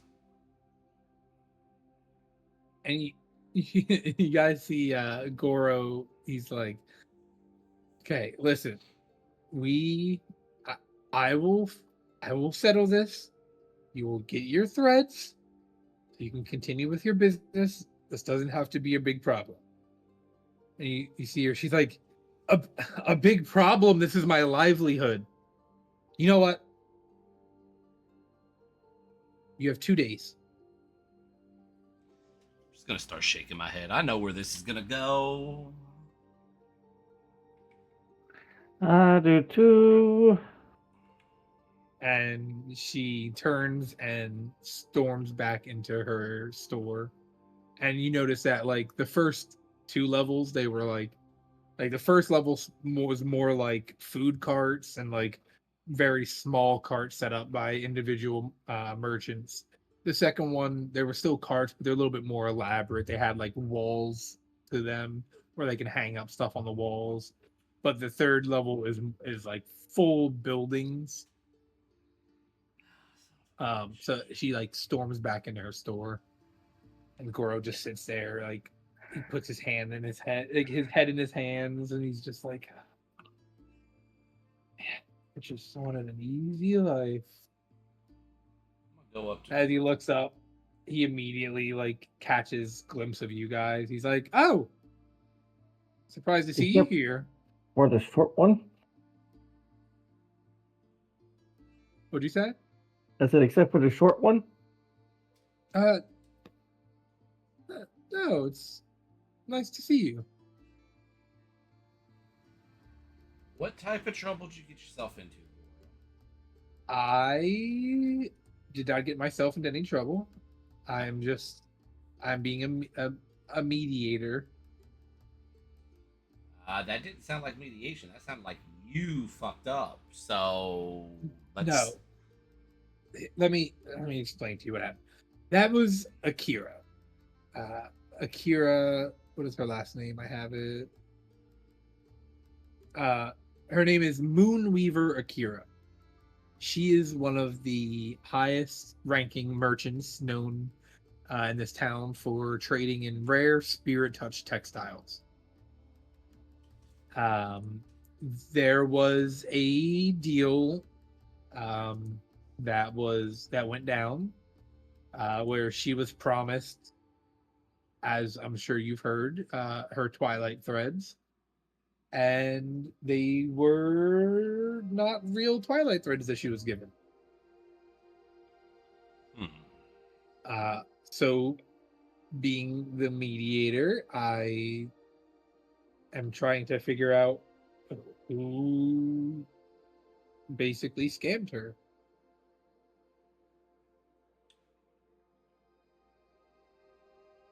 Well, I mean, you were the one delivering it, so you spoke to the Oh, person, oh, right? I no, I was. If I was the one who delivered it, and I gave her fake textiles, I don't think I'd be breathing right now. You saw how angry she was, and I'm not even the one who did it. So imagine if I was the person who did it. Then why is she coming to you and not I'm, the I'm the other mediator. person? Okay, okay, but the The other person's mediators. gone.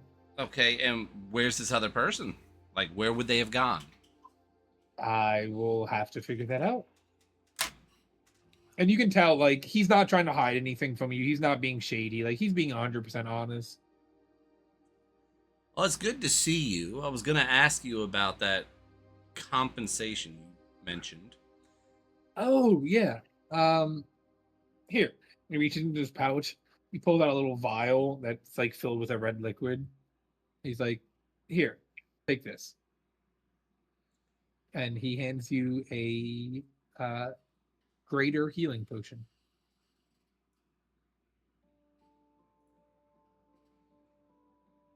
Okay. He's like, That in works. case you ever get hurt like that again, this one's on me since I couldn't heal you back then.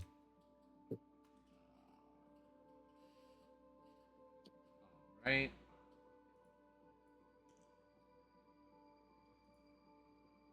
So uh, back to this situation. Um, I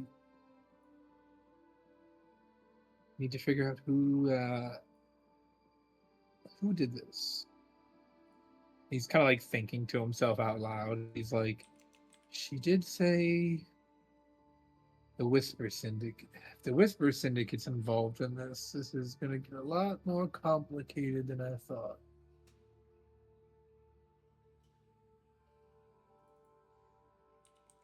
Uh, what? And he looks up to you guys. He's like, what are you guys' plans in town? Well,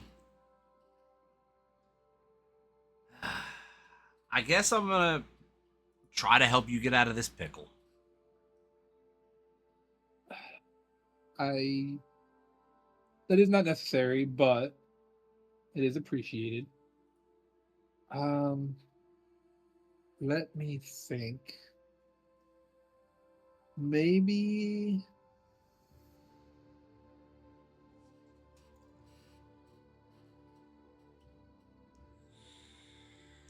maybe we should ask around, see if anyone saw where this person may have gone. And well, we can start from there. Hmm. So he's like, if you guys help with this, I'm sure not only will I be grateful, but the lady would be extremely grateful.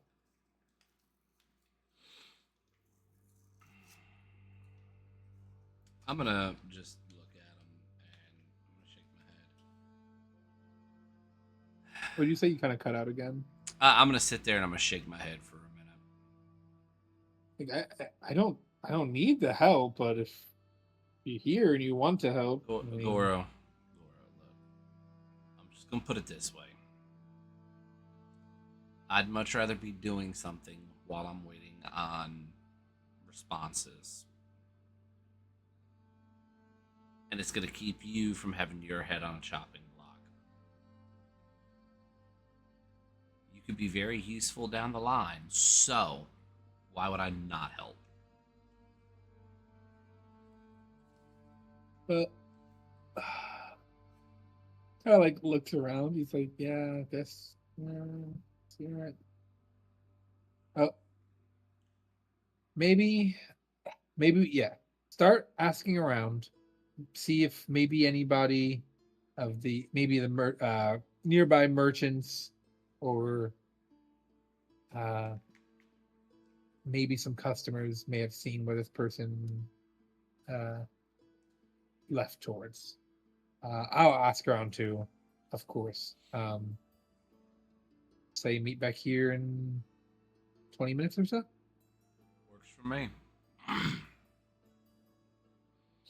gonna start walking off, and I'm gonna start asking vendors and patrons. All right. So everybody can choose between persuasion, insight, or investigation. One of them's away for the moment. I'm back.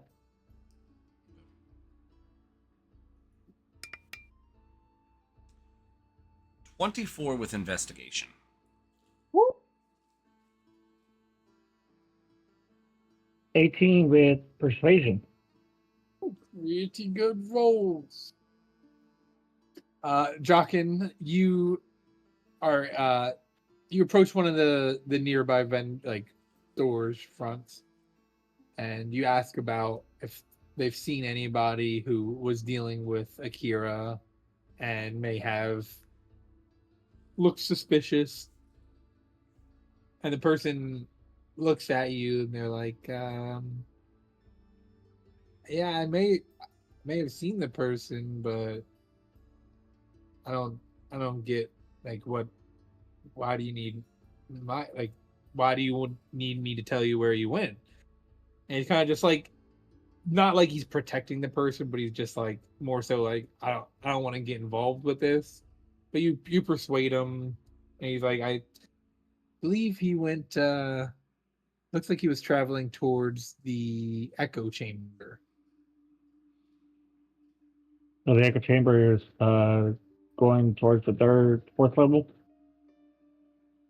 The echo chamber is. Give me 1 second.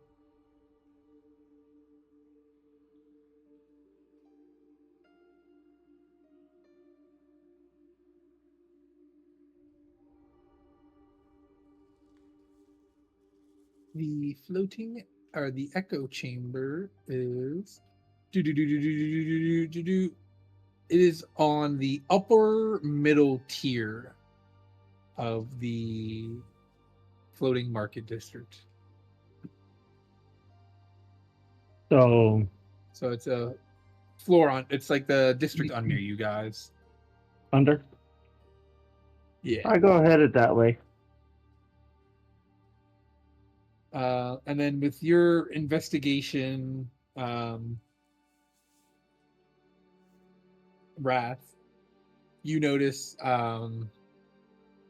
there's like what looks to be like a receipt almost, and written on it, you find it says Twilight Threads for, and then it has like a symbol, but you don't know what that symbol means, and you assume that it is whatever she paid for it. But the symbol doesn't bring anything to mind for you. And you find that ticket sort of, or that little receipt sort of towards the ramp that leads you down to where the echo chamber is at. All right, I'll pick it up, put it in my pocket, and I will go back to where I'm supposed to meet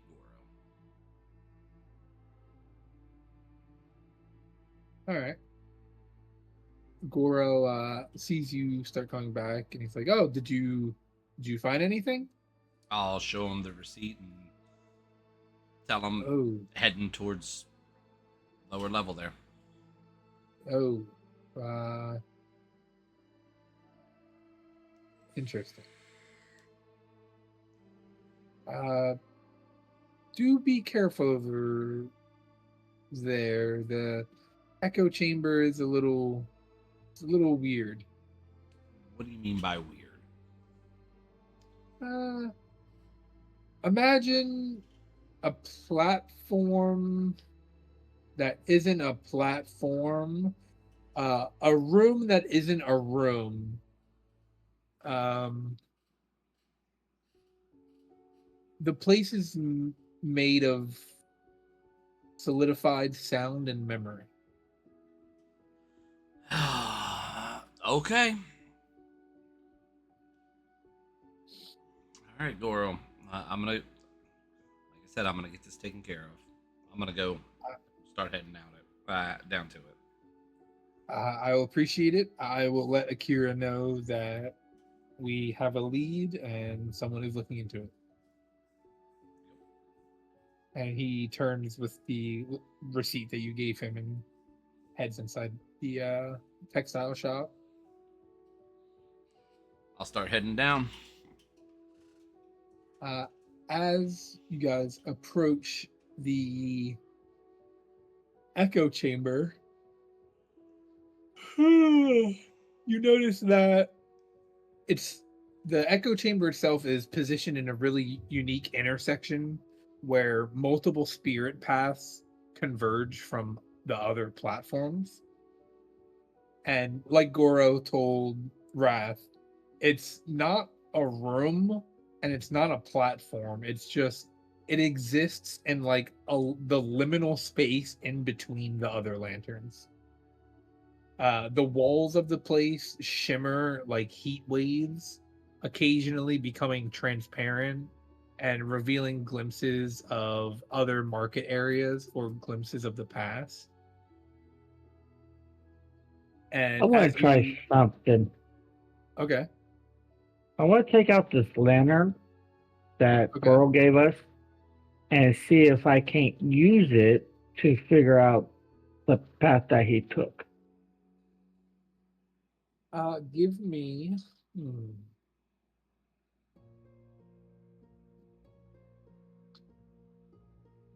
roll me what would this be? Roll me an Arcana check. A 19.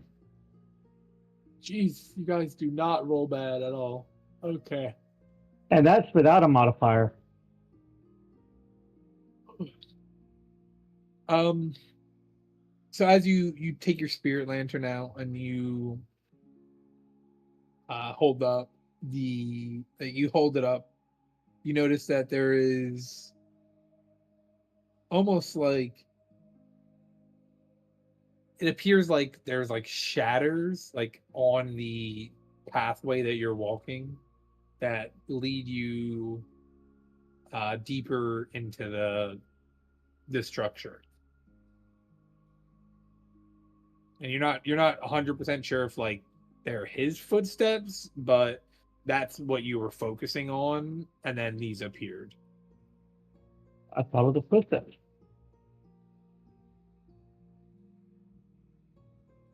So as you guys head further inside, there are crystalline structures that hang from the ceiling.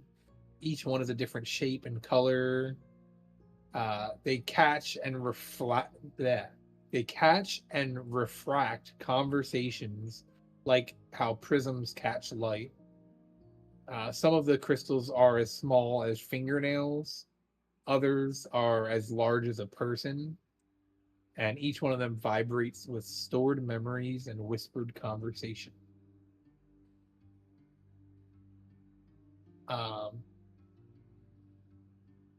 and you also notice as you step inside that the inside is a lot different. Like it's a lot bigger than what it looks like on the outside.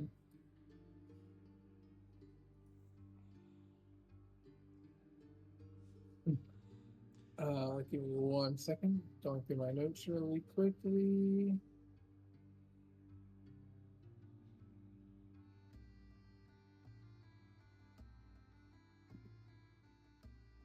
Does Rat see me do the lantern trick,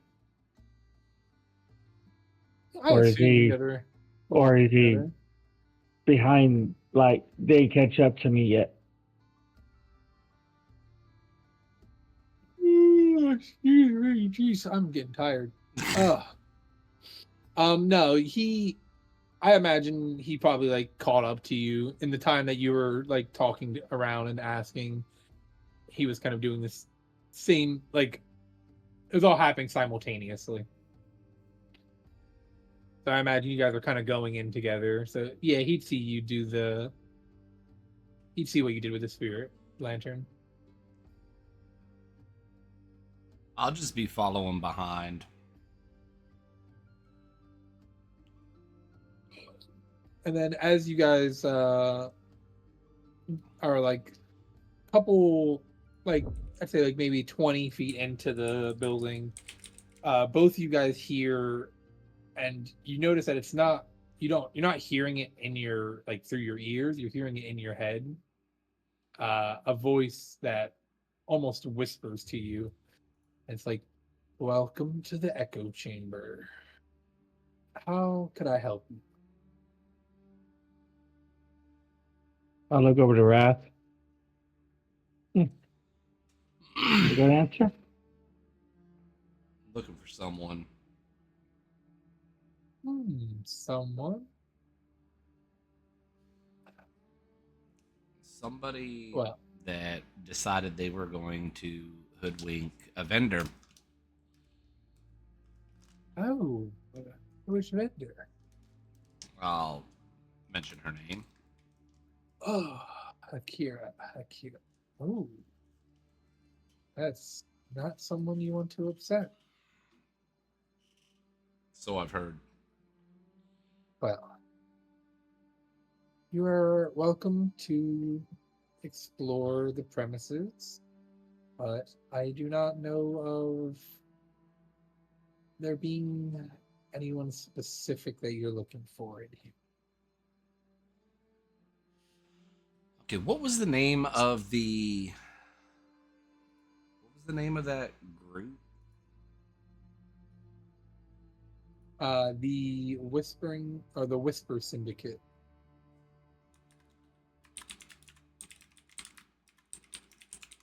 All right. Is that part of her group, or is that part of the group that hoodwinked her? That is part of the group that she's like accusing of ripping her off. Okay, so I'm gonna inquire about them to this voice. Oh, the Whisper Syndicate. They are a rowdy bunch. I'm not worried about Rowdy. Do you know where they would be? Well, the with the Whisper Syndicate, they tend to hang out in the where is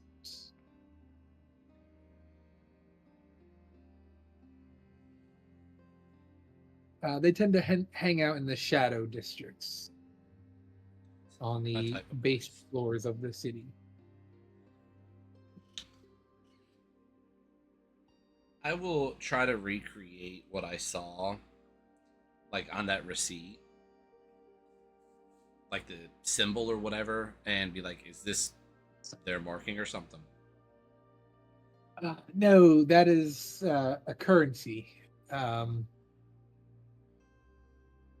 we call that. I actually have the name for it too. Excuse me. We call that uh, emotional essence. Hmm. All right. It is essentially part of your emotion, what you feel and what you can feel is taken from you and given as currency.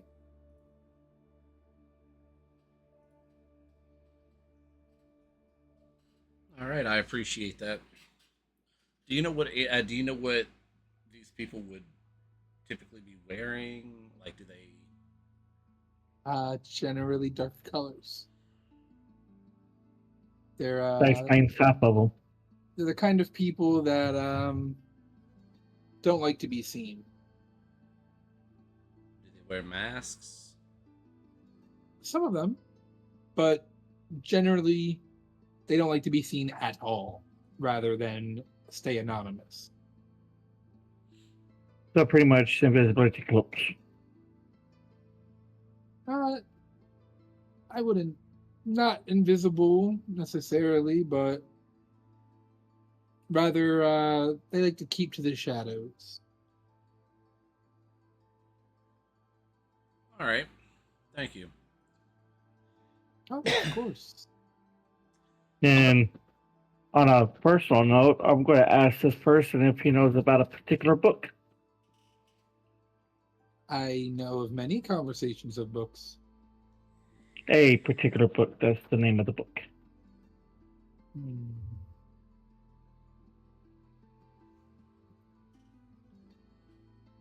Looking for one. Uh, Not that I know of. Hmm. Not sure of a book of that title. There are peculiar. Jesus, I can't speak English Particular. today.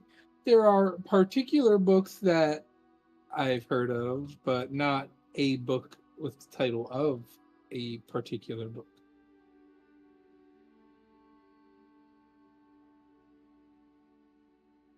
I'm thinking to myself, I'm being sent on a wild goose chase.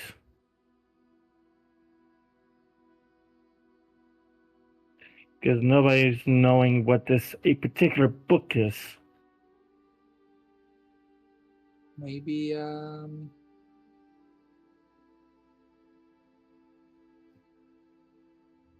hmm. uh, Is there anything else I can help you with in the echo chambers? Mm, Not not off currently. the top of my head.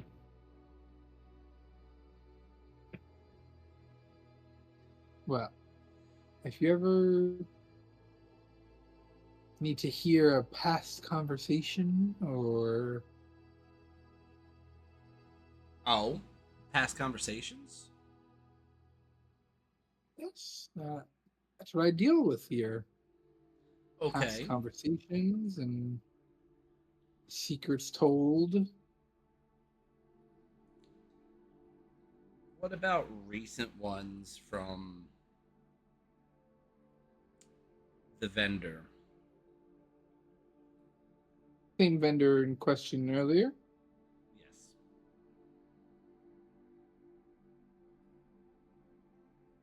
Ah, well, I do have a conversation here. Oh, excuse me. I do have a conversation of here of her yelling at Goro. All right. Prior to that. I have a conversation of her yelling "what the fuck" to herself multiple times. Uh, oh, this one. She said, "Let me see. Do do you have the goods?" To which this person replied, "Yes, of course." And she said, "Good.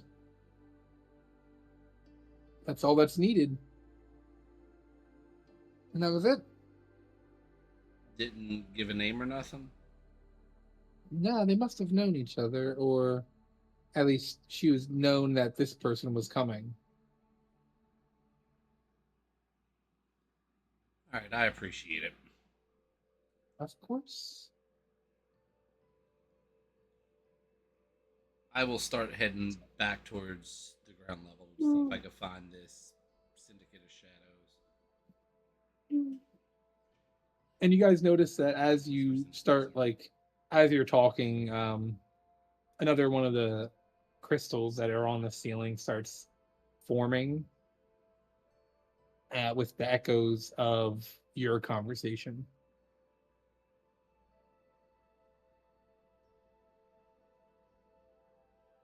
All right, I'll Hmm. regardless, I'll continue to head on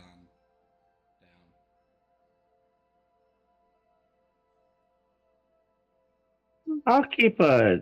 I'm going to continue looking at the crystals, seeing if I can't figure out where the person is. Like the actual person, if they had a regular conversation with another vendor or person in the city. Um, you watch the crystals for a little bit and kind of. God, I cannot stop yawning. I apologize. Oh my gosh. You're good. I think I might have to end it soon, and so I can take a nap before work because I'm dying of these yawns. Um, you notice, as you kind of focus on the crystals and hone your ears to focus on certain conversations. Um, you don't hear anything that catches your eyes. You hear a couple people talking about their just day to day life. You hear a couple of the deals that are going down within the market. Nothing of interest to what you guys are looking for right now.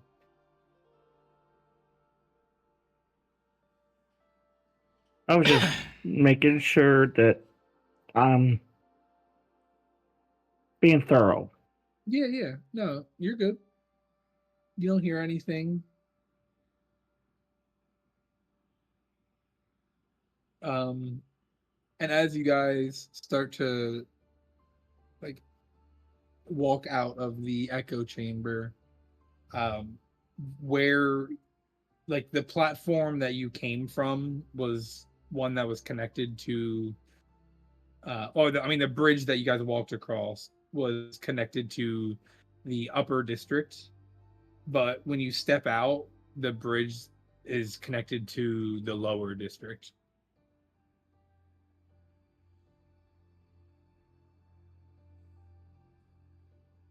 All right. Well, if I notice that it's connecting to the lower, I'm just gonna go ahead and I'm gonna head on down. Um, I'm on a at this point mentally, Wrath is sitting there and he's like, "All right, I'm on a mission. I gotta find this person. I gotta find this group, and I've got to get this taken care Okay. And I'm just making sure that I'm covering all bases.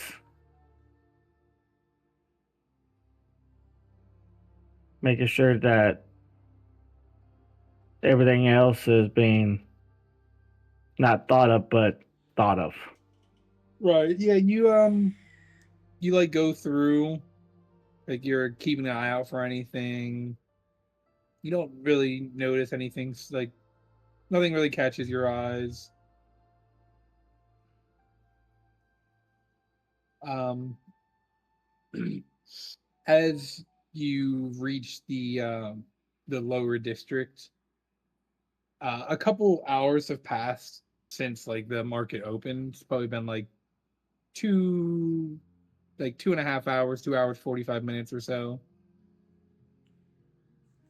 You hear a couple of the bells start ringing, and everybody kind of stops what they're doing and starts heading off of the lantern district. And you can kind of infer that the lantern district's probably closing. of. I'm still gonna try to find these people before I leave. Like, I've got to. Same here. Yeah, the place he told you guys where they might be at is like out of the lantern district. It's like on the main floor. All right. Well, I'm gonna go down. I'm gonna start looking. Said it was the Shadow District, correct? Yep. I'm gonna find a sign that directs me to it. Word. As you guys start heading over towards where the Shadow District is at, I think I am gonna call it there because I do need to take a nap. I'm like Good. half falling asleep, low key, and I feel bad because I keep yawning. You're good. We will You're pick fine. this up. We'll pick this up whenever you're ready. I want to thank everybody for coming out. Hopefully y'all enjoy it. I guess. We'll see everybody again in 2 weeks. Yep. With episode 3 and a continuation here in the Yoichi-machi. 2.5, 3. Y'all have a good evening. And thank you for coming out. Goodbye. Okay.